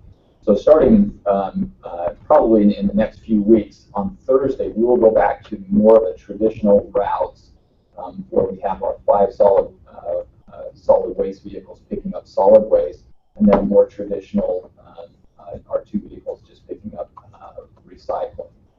So some neighbors probably have commented on the time change. Hey, my recycling used to be picked up in the morning hours. What's the change for in Provo? And it's largely because we were concerned about the word getting out about the weekly pickup versus the bi-weekly pickup. But as far as overall operation of recycling, we feel like it's gone quite well. We feel very comfortable with the operation. So unless there's any specific questions or concerns, I'm going to move on to composting. Yes. Go ahead, Dave. There's some question about increasing cost of recycling and all of that. Is there any update on that, or is that still something we're monitoring? It's still something that we're monitoring. So the council, at that time, I think it was last fiscal year when we adopted the new budget, we did add $1 to the recycling cost. And it was primarily because we felt we made it, we doubled the service, and it felt like that was a pretty good trade-off for $1 increase to have that double service. So we're monitoring that, and I'm actually going to talk a little bit about that in the presentation, but just to give you a little bit of a hint about some of the dollars we're dealing with. We used to be paying $5. Well, several years ago, we were paying nothing for recycling. We would take it to the transfer station. They would take it to Rocky Mountain Recycling in Salt Lake in larger vehicles. The district would move that. And in some cases, we were actually receiving money back from the district. The market in recycling has changed so significantly in the last couple of years. So just within the last year, we were paying about $5 per ton. So we were actually paying money now for recycling. That has gone up to $25 a ton just recently. So that is a significant change in our costs. And again, that's partially why I'm telling you we're continuing to monitoring that financial issue. We're not quite sure if we're ready to come back to the council and say, hey, we needed an adjustment here. It may be a market thing, and that market may turn around here. We tend to see that cycle, happen every couple of years, and we're not ready to panic yet. So, as far as composting, any other questions on recycling? I don't want to cut anybody off. Maybe I'll just mention too, Dave, the continuing decline in the cost per barrel of crude oil is damaging that market even further. Because again, the recycling of plastics, it's cheaper to produce the raw materials than it is by far to produce from recycled materials. So the bottom continues to fall out of the secondary market for recycled products. And $30 a barrel and slipping against, they understand it just continues to exacerbate the problem. So, again, while we all celebrate gas getting under $2 and cracking to a much lower number potentially later this year, it has corollary effects that are negative to us. One of those is the secondary market for recycling.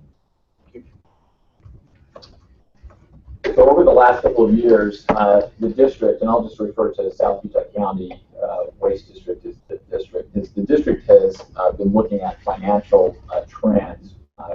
Recycling, one of the issues that has been on the minds of many people is the composting program. And over a number number of years, and some of these committees that I mentioned earlier, they came to a resolution earlier this year that they were going to not do composting.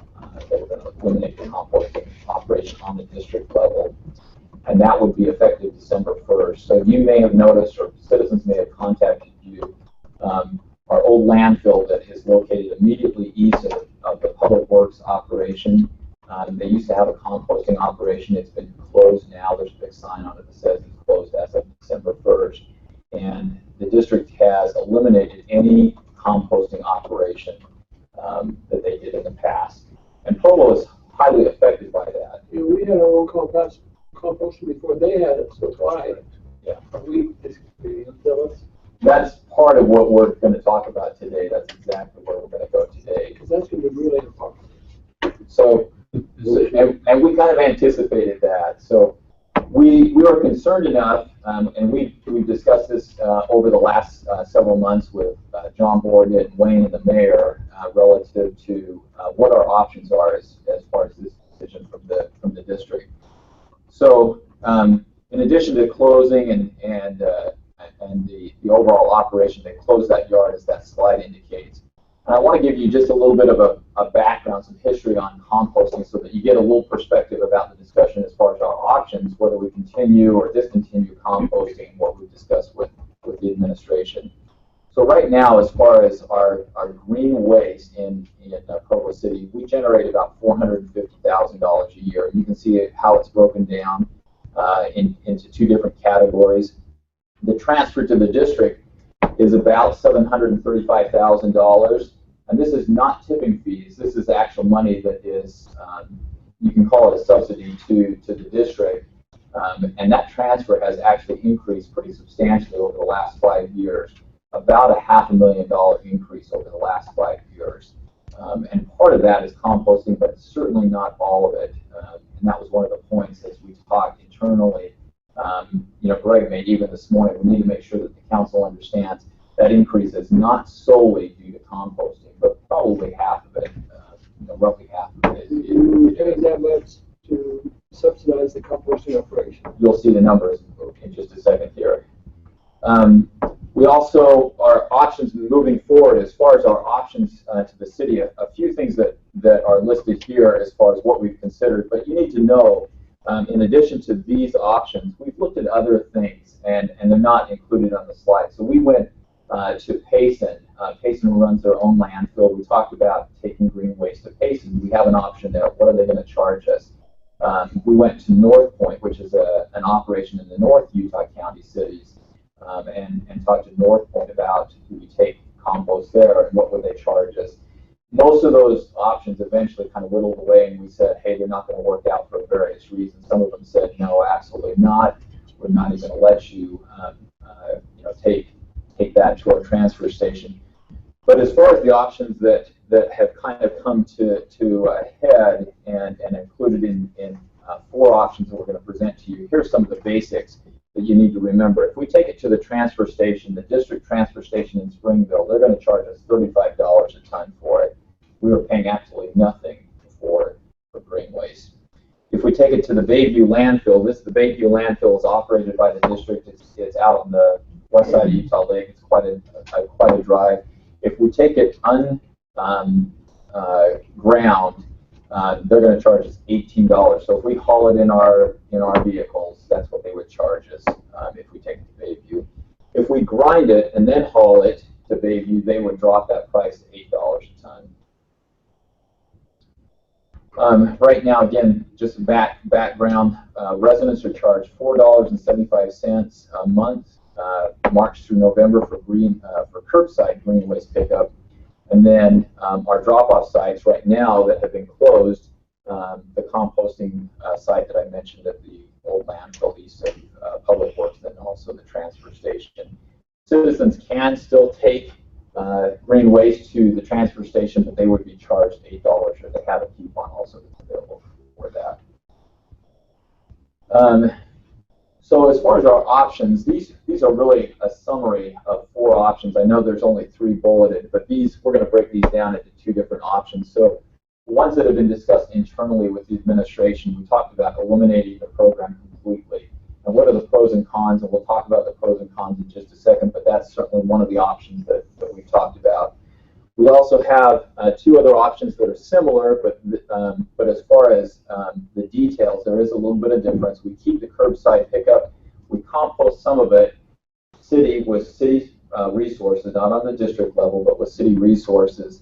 And then we try to sell it, but we keep the operation relatively small, not nearly the size of the district operation. And then we've also talked about keeping the curbside pickup, but we just take it to the transfer station and pay $35 a ton. Now, a couple of the things that I'll point out right now, both of these options really could be, one could argue that we're really not running a composting operation if we select option 1 or 4. In either case, they're being taken to the landfill and basically disposed of in the landfill. So at the transfer station, they don't separate or do anything there. They just throw it everything else. Yep, they're going to take So the it's like baby putting it in your black can, basically. It is. Exactly right. And we'll get into some of the details. One thing to keep in mind a little bit, again, perspective before we get too much further into these operations. The reason that or part of the reason that the district struggled with the composting operation is it's good to understand what they were doing. So the composting was being dropped off in Provo at the old landfill. In some cases, it was being taken to, I think, was it Spanish Fork or Spanish Fork had a similar operation. Spanish Fork had one, and then the transfer station in Greenville. And they would pick that up, they would put it into another vehicle, and they would haul it to Bayview, not in the landfill, but adjacent to the landfill. They have a very large concrete pad that they would spread it out. They would mix it with biosolids from wastewater treatment plants. They would take some processing time. Then they would load it again into another vehicle and bring it back to those 3 locations, and they would sell it as compost. And that pickup and haul started adding up as far as dollars, and it was part of the reason I think they eventually identified that they were struggling with composting overall. So being able to keep it in one location and run that composting operation in one location is very critical. If you look at composting in other districts, I'm familiar with Jordan Valley, or not Jordan Valley, what is it, Transjordan landfill in Salt Lake County, in the south end of Salt Lake County. If you go and look at their operation, it is all in one location. They do some composting, but they don't move the material. It all happens in one location. And because of where our landfill is located with Bayview relative to most of the cities, it's a real challenge to have that happen in one location. So looking forward into our operations, our options, it's important to kind of keep that in mind. We don't want to haul it too many times. As far as some of the assumptions that we make, again, basic data that's important to know. At Provo, our curbside pickup generates about 6,000 tons, drop off about 1,500 tons. We are recommending, in our recommended option, and we'll come back and talk about this. Annual? Yes, this is annual numbers.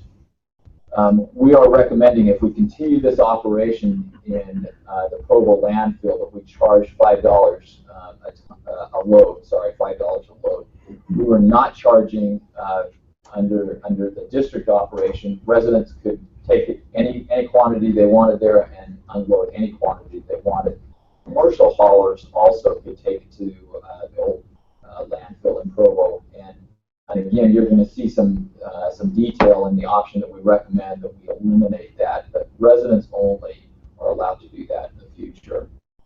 We're also recommending in our recommended operation, if we do continue to do composting, that we do it on a very limited basis, that we only have that yard open on Fridays and Saturdays. It will not be open any other time other than the spring and fall cleanup, and we will have it open 6 days a week during the fall and spring cleanup. And residents would not be charged during the spring and fall cleanup. Other than that, they would be charged the $5. We are also recommending that we sell the compost material. And by the way, the compost material will be ground, but will not be mixed with biosolids from the wastewater treatment plant. that operation needs to be a long ways away from any residents to prevent some issues as far as smell. So it's just basically ground green waste material, and we're recommending right now that we start selling that just at $2 a yard. We actually discussed giving it away, basically, because it saves us money. If we have to, whatever's left over that we don't sell, we have to haul it and pay $8 a ton at Bayview. So the price needs to be relatively low. We want to get rid of the material that actually saves the city.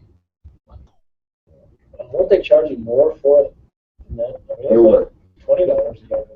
They were at $20, but remember that was mixed with the biosolids, and so it's more of a true compost. It's a higher quality compost. So that's what we're recommending right now. And we are recommending that we sell it to commercial haulers, even though they're not allowed to dump at the yard. We would sell the composted material. Again, we're trying to get as much of it out of the yard so we don't have to haul it to Bayview. We would also, our Parks and Rec department uses a large quantity of it every year, and we would recommend giving it to them, no charge. So if you can't get enough commercial at $2 or $5, would you lower it to lower the? We talked about that. We'd have a spring cleanup sale. Okay. I mean, that seems reasonable. It costs you to haul it. We would. We want to have, part of the reason that we're starting this, and you're going to see a little bit of hesitation in some of this, because we haven't had a lot of experience, at least recently. I know in the past Provo has done this, but with the staff that we have, we kind of want to watch this, and not just from a financial standpoint, but from an operation, and give us a little bit of time, some experience with it. We may come back and say, hey, this is great, it's working well, we could probably adjust the prices a little bit, or we may come back and say, hey, this is just a losing operation, we can't make this thing work. Please. So when Provo used to do this in the past, do we have any records showing what the sales, how much you moved, and is that an estimate that you can use to know what we might be moving now? I don't know that any staff have we done any research along that, Bryce?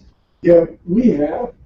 Two of the significant factors are that the best selling product, this product that sells, is that bio waste product. We won't have any of that. And so that's where we're really hesitant, because we can make as much as we want to as the compost, but whether or not we will be able to sell at the same level that they were selling in the past, not being the same product. That's where we're really hesitant to say, hey, look, we're going to sell a bunch of it, it's going to be $25. We just don't know. And do you have any opinion on that? No, I know when the district offered to take the program from Provo and Spanish Fork years ago, we couldn't wait to get rid of it. We couldn't get rid of it fast enough because it was a losing proposition for us. And again, by taking that, essentially the money that was invested in it, plus adding the transportation costs now going 39 miles each way, whatever it is here in Bayview, it just crushed under its own weight. So we also got a lot of complaints before about the odor when we were doing the biosolids. Fortunately, we blamed a lot of that on Cooney's back in the day, and so when this program left and Cooney's left, we started getting we got no complaints from the residents in and around East Bay and the businesses around East Bay. We really don't want to go back to that, because now we can't blame it on Cooney's anymore. So who created it's our problem. So compost minus biosolids, is that just mulch? Basically. Yes, just mulch. I mean, it does go through a decomposition process, but so it's something better than just chipped material, but it's not, doesn't have the rich, loamy kind of experience that you get with the other material. So as far as the financial impact to the city, here are the four options that we've listed, and the net impact to the overall operation. So, obviously eliminating the curbside pickup. And I do need to tell you some of the assumptions in here.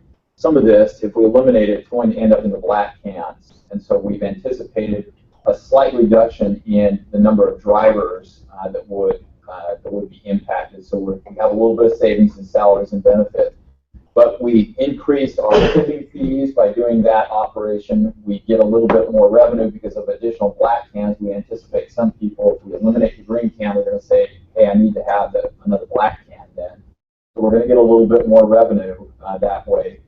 The downside, though, and again, of option 1 and 4, we have a $1 charge on our bill, and it's a rooftop fee. It was implemented a number of years ago, and it was relative.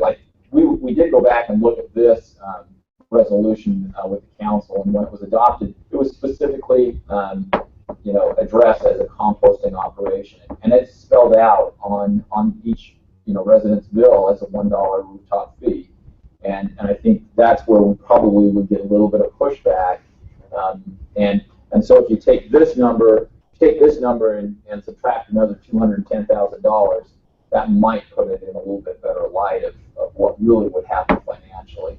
Obviously, the council could roll that $1 into the overall green waste fee, so we would effectively be adding $1 to the curbside pickup fee for the residents. Please. Just so I understand, that minus 114,000, that means it costs the city would save 114,000. No, it would cost the city. We are going to spend $114,000 more than we are currently spending by eliminating the curbside. And then if we also cut the rooftop fee, now the city gains $324,000 less. Yes, we would lose, if we eliminated the rooftop fee, we would lose $210,000 in revenue from a monthly bill from the residents. Plus, we would lose another $114,000 on increased tipping fees, other things related to that composting. Again, because we were getting rid of that waste for nothing. We've been taking it to the district. They've been trying to sell it, things like that. And now we're going to get charged for it. We're either going to charge $35 a ton at the transfer station, or if we grind it and then haul it to Bayview, we're still going to get charged $8 a ton for it. What about the transfers out to transfer to the district? Do we expect that to go down? That's a good question, and we have tried to address that with the district, and obviously the district can't make a commitment. We talked to the director of the district, and until the board officially adopts the budget cycle's the same as the city. So in July, we'll know for sure. But best we can tell, they're going to try to make it in the $100,000 to $150,000 range. So we should see a decrease in the transfer to the district this year. It's probably not going to make up these numbers entirely. And in fact, our assumptions is, as far as what we've been moving forward, we are assuming that we are not going to make up the entire amount. But it probably will make up some. The rooftop fee is for every bill, every utility customer. Yes. So if we increase the cost for the green can, it's not going to make up for it. That's correct. It has to increase by $2 or $3 or $4. Yes, that's correct. Every resident, I apologize, every resident would end up having a $1 increase. Every bill, every black can would end up having a $1 increase. So every account, not every black can, because there's some residents that have 2 or 3 black cans, but it would be every account would end up having a $1 increase. To answer your questions, could we compare this? Are you going to compare this now to the other service that we do, which is recycling? I'd like to see this kind of presentation of recycling. Yeah, we'll talk a little bit about recycling, but as far as the dollars, one of the things that I anticipated that the council might be interested in seeing is, the overall analysis of sanitation relative to green waste, recycling, and solid waste. And we'd like to do that in the budget cycle. We're not quite prepared to do it right now. And we feel like even having 2 or 3 months worth of experience, our plan, if we move forward with option 3, which is the recommendation right now from Public Works and from the administration, is we would have at least 2 months worth of operation, and we'd be able to say, hey, we're selling quite a bit of it. It seems to be moving forward in a positive light. But I think at that point we'd be better prepared to talk about, the blue can fee, the green can fee, the black can But fee. you'll have a better idea of recycling is where it's going with this low gas price. Yes, we might see some changes there as well. Question. But So, if the solid waste district is curtailing operations, that means every city that they were supplying, which is how many? All? how many cities are there, John? 6. 8. 7 or 8. 7. Some of the smaller cities, most of the cities don't have a compost operation or have a yard like we do. They're a little different. In fact, Provo is the only one that has curbside pickup. So I'm just wondering, if we're looking to get rid of this stuff, can we market it outside of Provo? Will people come to Provo to get it? Yes, and our intent behind one of the previous slides, part of the reason that we said, hey, we want to sell this to commercial haulers, we would sell it to anybody if somebody else wanted to come and pick it up. Now, Springville does have a similar operation they run, and I'm not sure if they charge for it or not. Wayne, you probably do. They charge for it. So we're going to get a little bit of competition with Springville, and residents may, from further south in the county may say, hey, it's easier to just stop in Springville instead of coming. They also have biosolids too. Just for point of reference, right now, the plan in Spanish Fork is simply to send it to the transfer station. They're going to disclose, they're going through the same process we are in terms of trying to define. So they're keeping curbside pickup in a green. They don't have any curbside pickup. So it's just black So cans. it's just whatever gets brought to them is what they process on their site. So it's a much smaller quantity.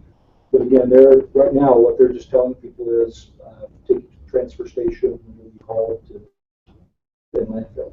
And that doesn't concern them too much. But again, they're only going through their process now as well. That's been their staff recommendation. So they may backpedal and do something similar to what we're doing. But at this point, that's their staff's plan. So let me give you a little bit more financial background here. On option number 2, we keep the curbside. We compost a small quantity of it. The city hauls it. We do it with city vehicles. The difference between 2 and 3 is we use private vendors to haul it potentially, and or the district. The district has offered to the cities, they have the equipment to do the grinding for the compost, for the green waste, and the district has given us prices to have district personnel come in, grind it, and haul it to Bayview for us. And the reason that we're recommending that we exercise option 3 is because option 2 would require at least several $100,000 of upfront capital equipment. This cost is an annual cost with depreciation in it, but what it doesn't tell you is we'd probably end up spending about $250,000 in upfront capital costs just to get the grinding equipment and the additional vehicles. And we're not quite sure that we're ready to make that recommendation to the administration or to the council until we have a little bit of experience with the composting operation. So we're recommending that we use the district personnel for grinding and either the district for hauling or a private vendor for hauling out to Bayview any material that we cannot sell. And we watch this operation at least for a couple of months, maybe even up to a year, and then come back to the council with a recommendation as far as composting. Option 4 is we keep curbside pickup. We can still pick it up in the green waste can, but we just haul it directly to the transfer station, and it's really not composted. We get charged $35 a ton for it. We take it to the landfill. It ends up being a little deceptive, right? And we're telling our residents we're collecting green waste, and we dump it into the same truck. We haul solid waste, and we take it to the landfill. Yeah, we're approaching recycling a little bit right now. Yeah, that's very true. Now, from the district's perspective, let me just say, given that we are working on a gas-to-energy project at the landfill, more green waste in the landfill helps us break down the existing trash that's there and generates more gas. that can be used to generate electricity and sell in the open market. So the district is not at all opposed to the idea of having the green waste come into the landfill. From that perspective, they almost perceive it more like a fuel cell than anything. And so from their perspective, and that's one of the reasons why they're saying if you just bring it to the landfill, we'll take it at a significantly reduced price than if we have to haul it, because again, it adds to that ability to generate methane. So from a purely mercenary standpoint, they're perfectly happy to get all the green waste from their landfill. It'd be nice to get a citizen survey out there and see how people feel about their green waste going for that purpose. Yeah.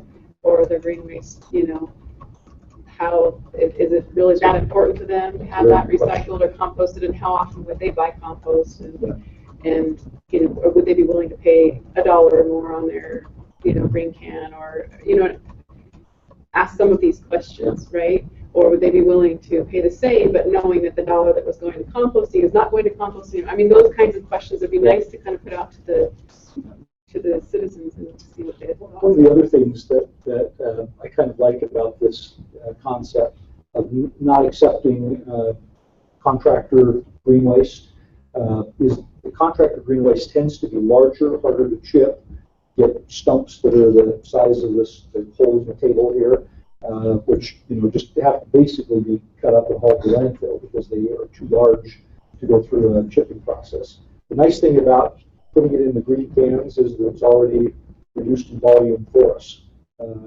Stuff won't fit in the green can. And so again, that helps reduce the cost of chipping and preparing it for compost work. So again, I think this has been a strategically a very smart approach to take. Yeah, I think it makes for the residents. I'm not concerned at all about the commercial. Right. Let them worry about it. That's their business. They can charge whatever they cover it.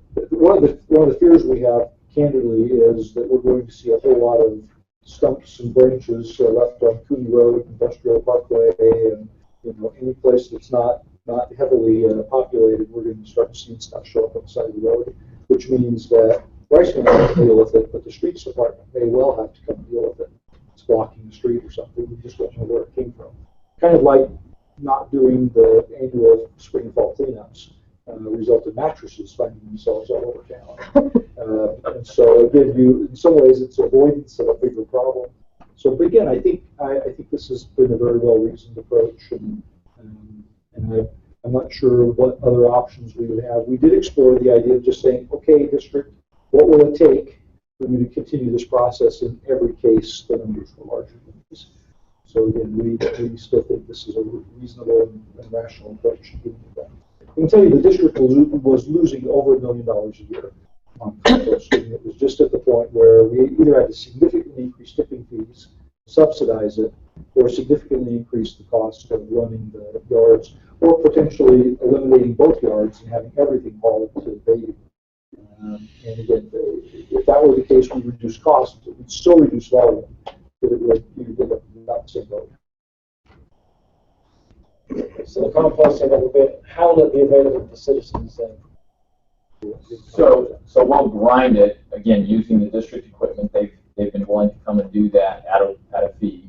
And they would grind it, we would store it on the site, we would have a loader on the site, again, Fridays and Saturdays only. Similar to what's done in the past, yeah. Just be on Friday and Saturday. Bring their pickup truck or the trailer, we'll load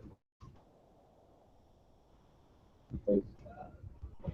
So obviously this is a complex problem and we've been discussing it for quite some time.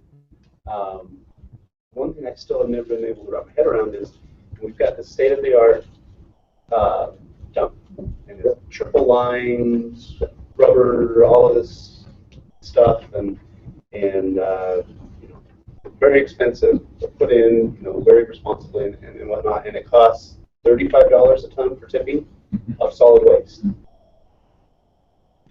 And now we've got this composting operation, which, I mean, as much as I think, recycling through waste is great, when looking at what it was costing, it was ridiculous. I think it was a responsible move to stop doing it. But how can it cost more to do that than to properly dispose of solid waste? I mean, it seems like if nothing else, you could use a field next door and just lay this stuff out, because it's just green waste, and just leave it there for a lot cheaper than it would be to bury it responsibly like solid waste. Yeah. We have specific regulations from the State Department of Environmental Quality. We have to provide leachate ponds for the material as water gets added to the process in order to expedite the composting process. And you get runoff, so it's all got to be on a hard, impermeable surface. And again, there are acres of asphalt concrete out at the regional landfill. And then we've got to test the water that comes off. And I mean, it's a very expensive proposition to do it right, particularly when you're adding biosolids to it. It's a lot less regulated when it's just green waste all by itself.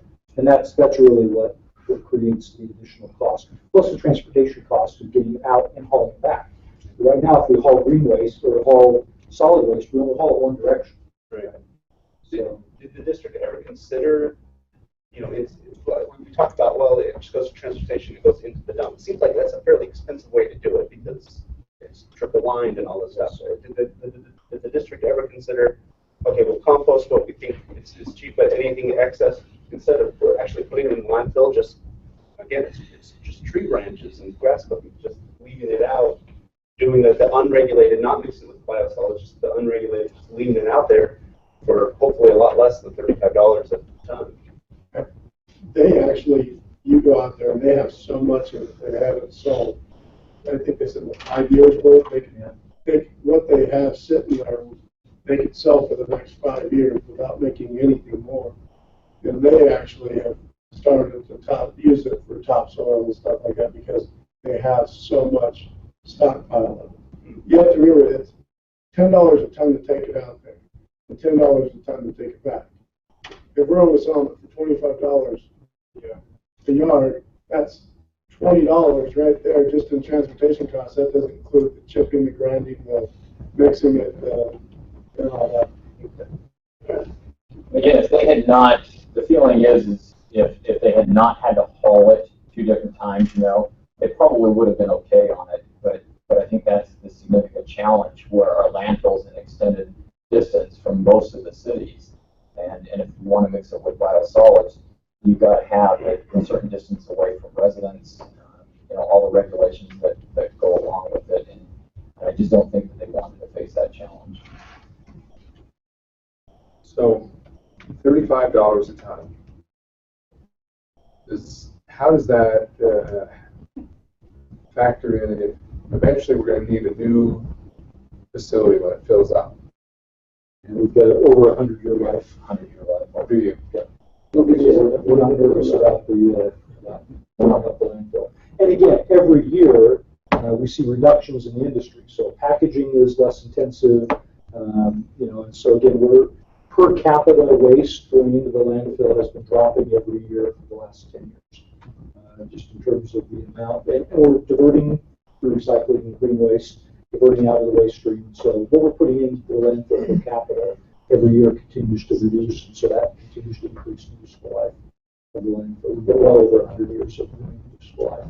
That's a whole other issue. I was going to say, talk about it creates another problem. It's another problem in that we have across the Wasatch Front, we have way surplus capacity in landfills today. Again, that wasn't the thought 30 years ago when all the landfills were built. So we're now having regional level discussions about does it make sense to close some of these landfills and move waste to other locations and to think more regionally about that. And that's all in flux. I'm spending a lot of time on that issue currently with some of the other regional landfill owners in the region. Thank you, Mr. Becker. Thank you. Presentation is coming back to us in February for council action, to a council meeting. Well, I think during the budget, I think today what we were after is just to make sure that the council was on board with the direction that the administration and the Public Works Department is headed with composting, and then during the budget we would have further discussions on this, if that's okay. Thank you. The next item is an overview of the Provo City Franklin neighborhood plan. I'm sorry, that's what we've already done. An overview of a request to amend section 14.29.1503 uses conducted within buildings in the planned industrial commercial zone. This will be presented by Austin Corey. And if you can do both items, that would be great. You're also going to be speaking about an overview of the request to amend section 134.34.290 to amend the South State Street design corridor. Yes. Thank you. The first item here is an application from the Economic Development Department. As you're aware, there's a fair amount of city-owned property in the southeast area of the city, and Economic Development is actively pursuing selling that land for individuals to develop in the Mountain Vista Business Park. As they're working on selling that, many of the businesses that are showing interest in the area have expressed a desire and a need to have materials stored outside.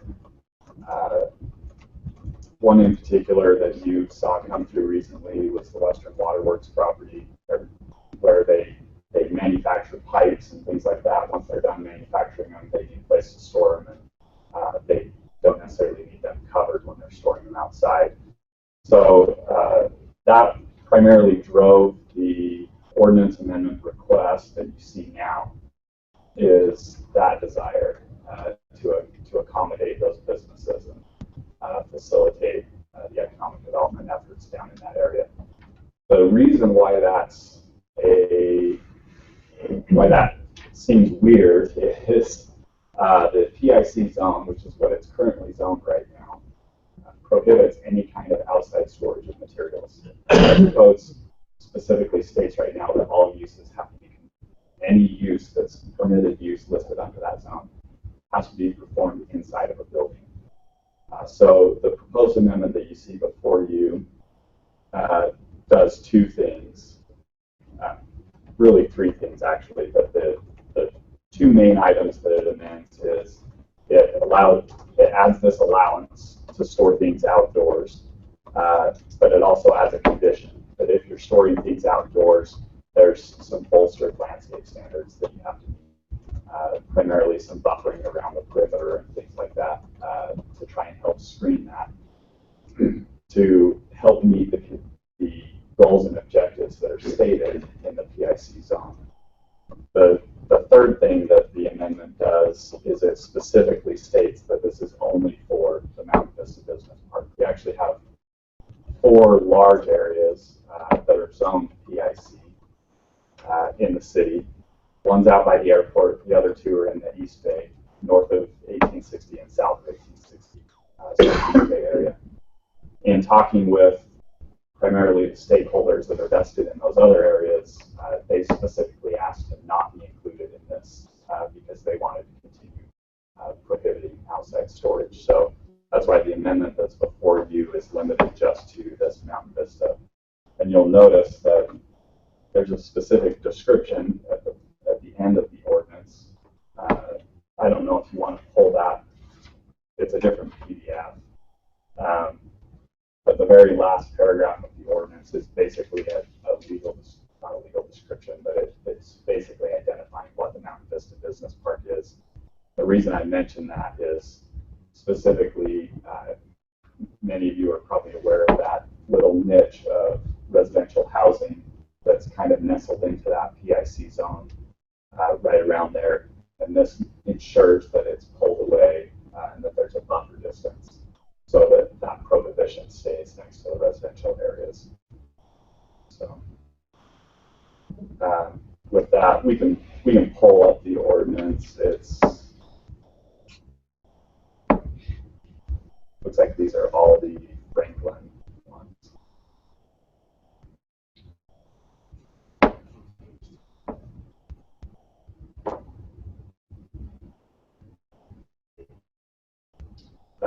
This one right here.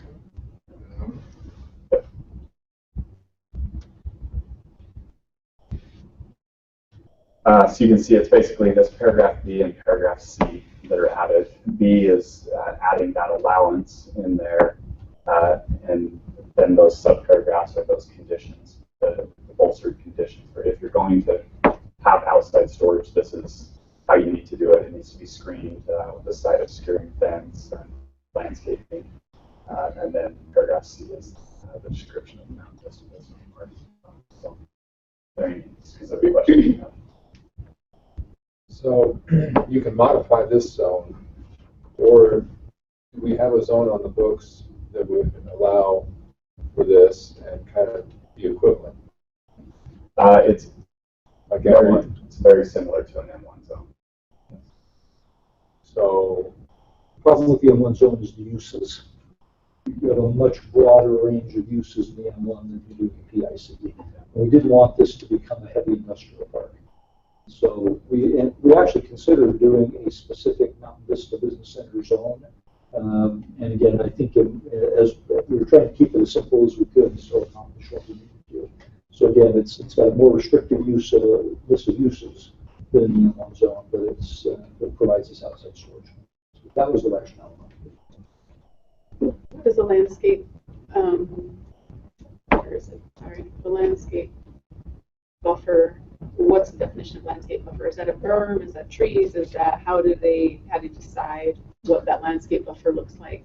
So you'll notice in there is a reference to 1520-110. Oh, that's specific a outlines code that we already have. So what if you've ever noticed a lot of times when I bring something to you, and this wasn't necessarily written by me, but we usually try to work things through to reduce the size of our code book to make it easier to read. So instead of rewriting all of that a second time, we've just referred to it. But that's what that is. It's actually a width standard and everything. Is there an aerial view to see where the border is in relationship to the single-family neighborhood that's right there? I mean, the written descriptions here, but is there an aerial view Sure, to you want to actually go back look to that and PowerPoint?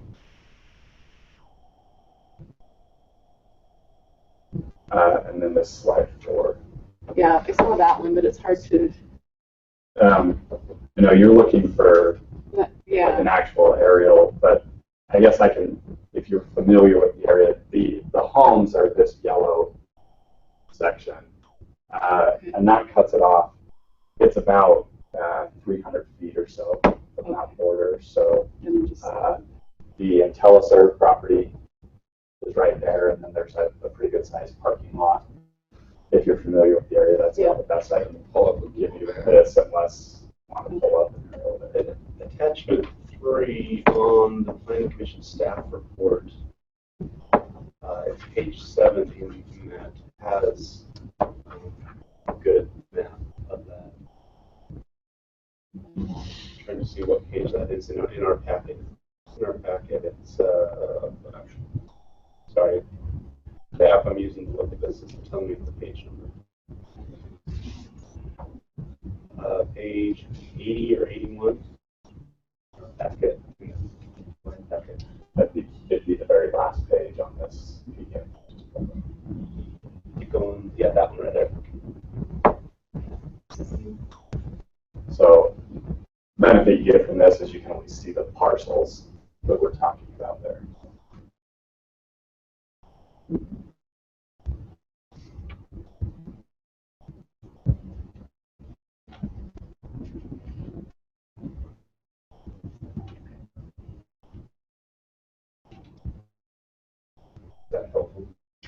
Yeah, I was looking more for like sort of an aerial view, but this is fine. I think this is good enough. The idea was basically to accommodate those that front Ironton Boulevard, but not let it bleed further. I had a thought on this. I thought it was this was not a unanimous decision by the Planning Commission. There was one voted against it, and the reason was I can't find it right away, but yeah, and she mentioned something along the lines of referring to the purpose of the PIC zone, and this is in the staff report that I'm about to read. It's in the staff report in the overview section. So this is written by the staff.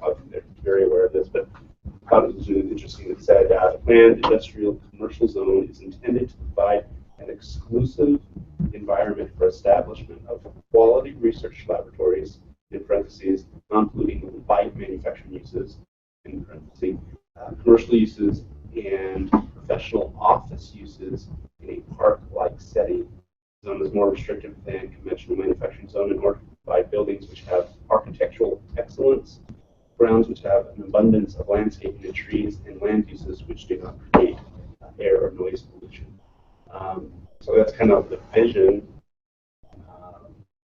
of this area. To me, this is a step away from that vision. And maybe that's because the vision was established and we're finding that the vision is not realistic. But to me, I think that should be at least addressed. What is the staff's opinion on that? Do you see that as a change in vision, or do you think that this revision will better support the vision of it becoming a quality research laboratory, commercial uses, a professional office, and a park-like setting? Well, to be honest with you, it's one of those conflicting moments almost of you feel like you might be heading in a direction, but you're not necessarily going all the way there. So even among staff, we have different feelings and opinions of really what's going on there.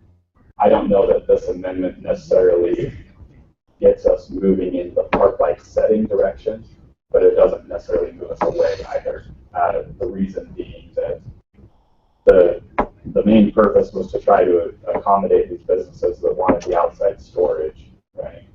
But the benefit is you get higher landscape standards that don't exist in the ordinance right now. So it's one of those kind of trade-off characteristics where,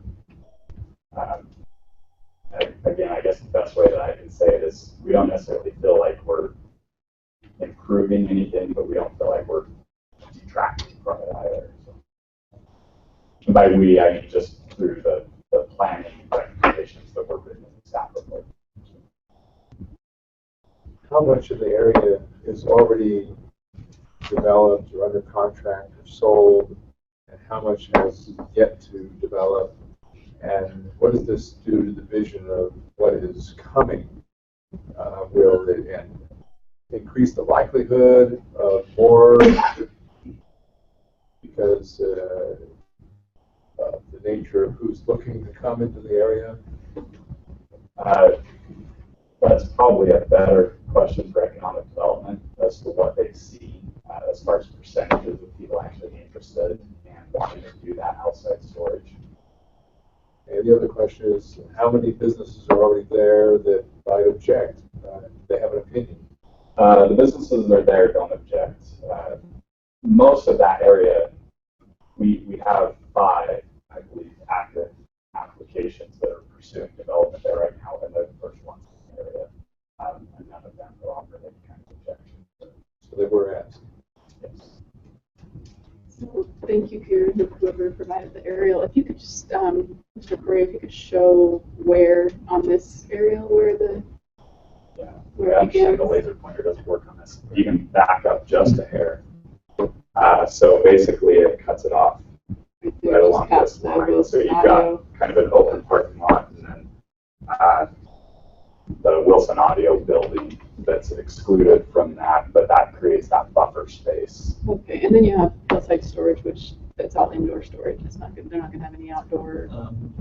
That's a good question. I don't know if they've got some maybe outside RV storage or it's just covered but not fully closed. Oh. I have to go look at that. It's hard to tell from the aerial. Yeah, I know I don't have anything that's completely open, but yeah, I'm not sure if they have some open sided.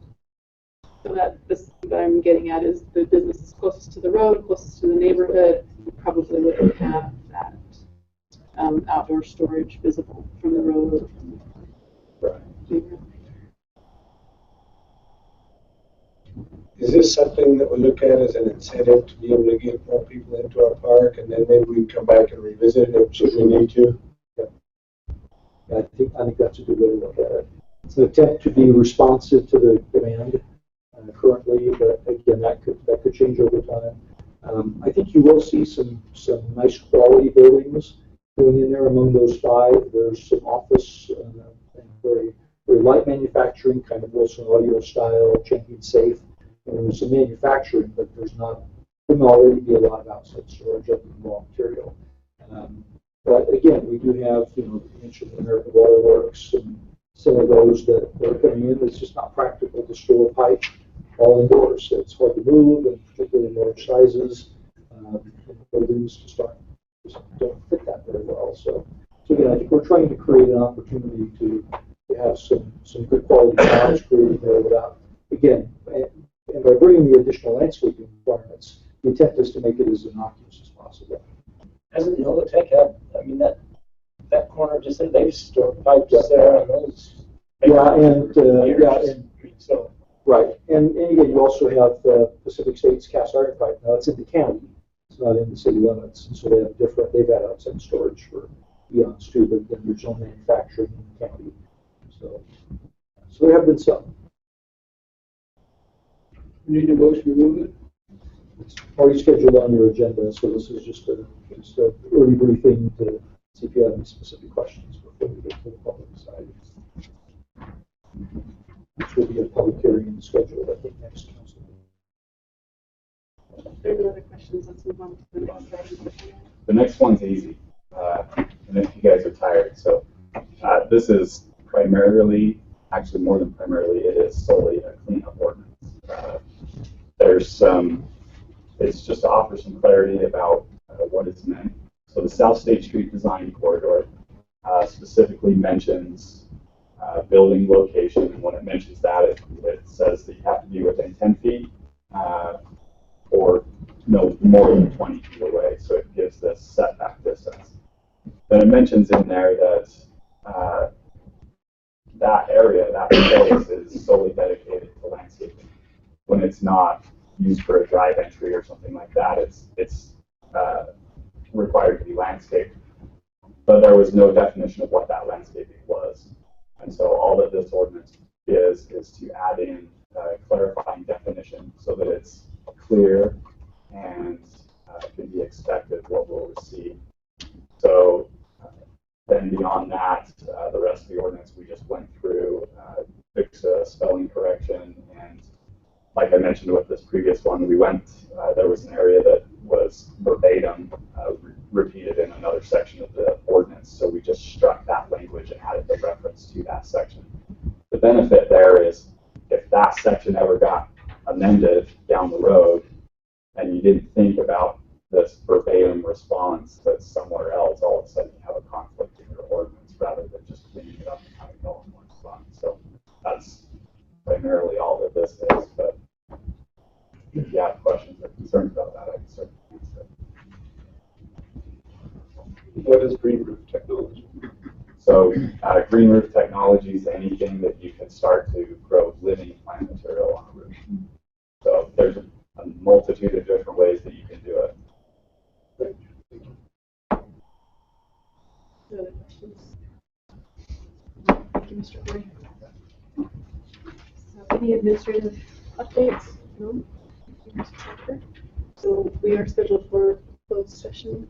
Yes, I believe that there has been a closed session requested, and does fall under one of the accessible categories, which are strategy sessions regarding mitigation, competence, and character of an individual, or strategy sessions regarding release or sale or purchase of property. It would be appropriate for a motion for a closed session. Looking for a motion to adjourn and, or to close the meeting, and then are we recessing down to to recess and reconvene in closed session down? Okay, so I'll make that motion. I'll make a motion. Thank you, Mr. Winterton. Do we have a second? Thank you. All in favor? It's unanimous in the affirmative.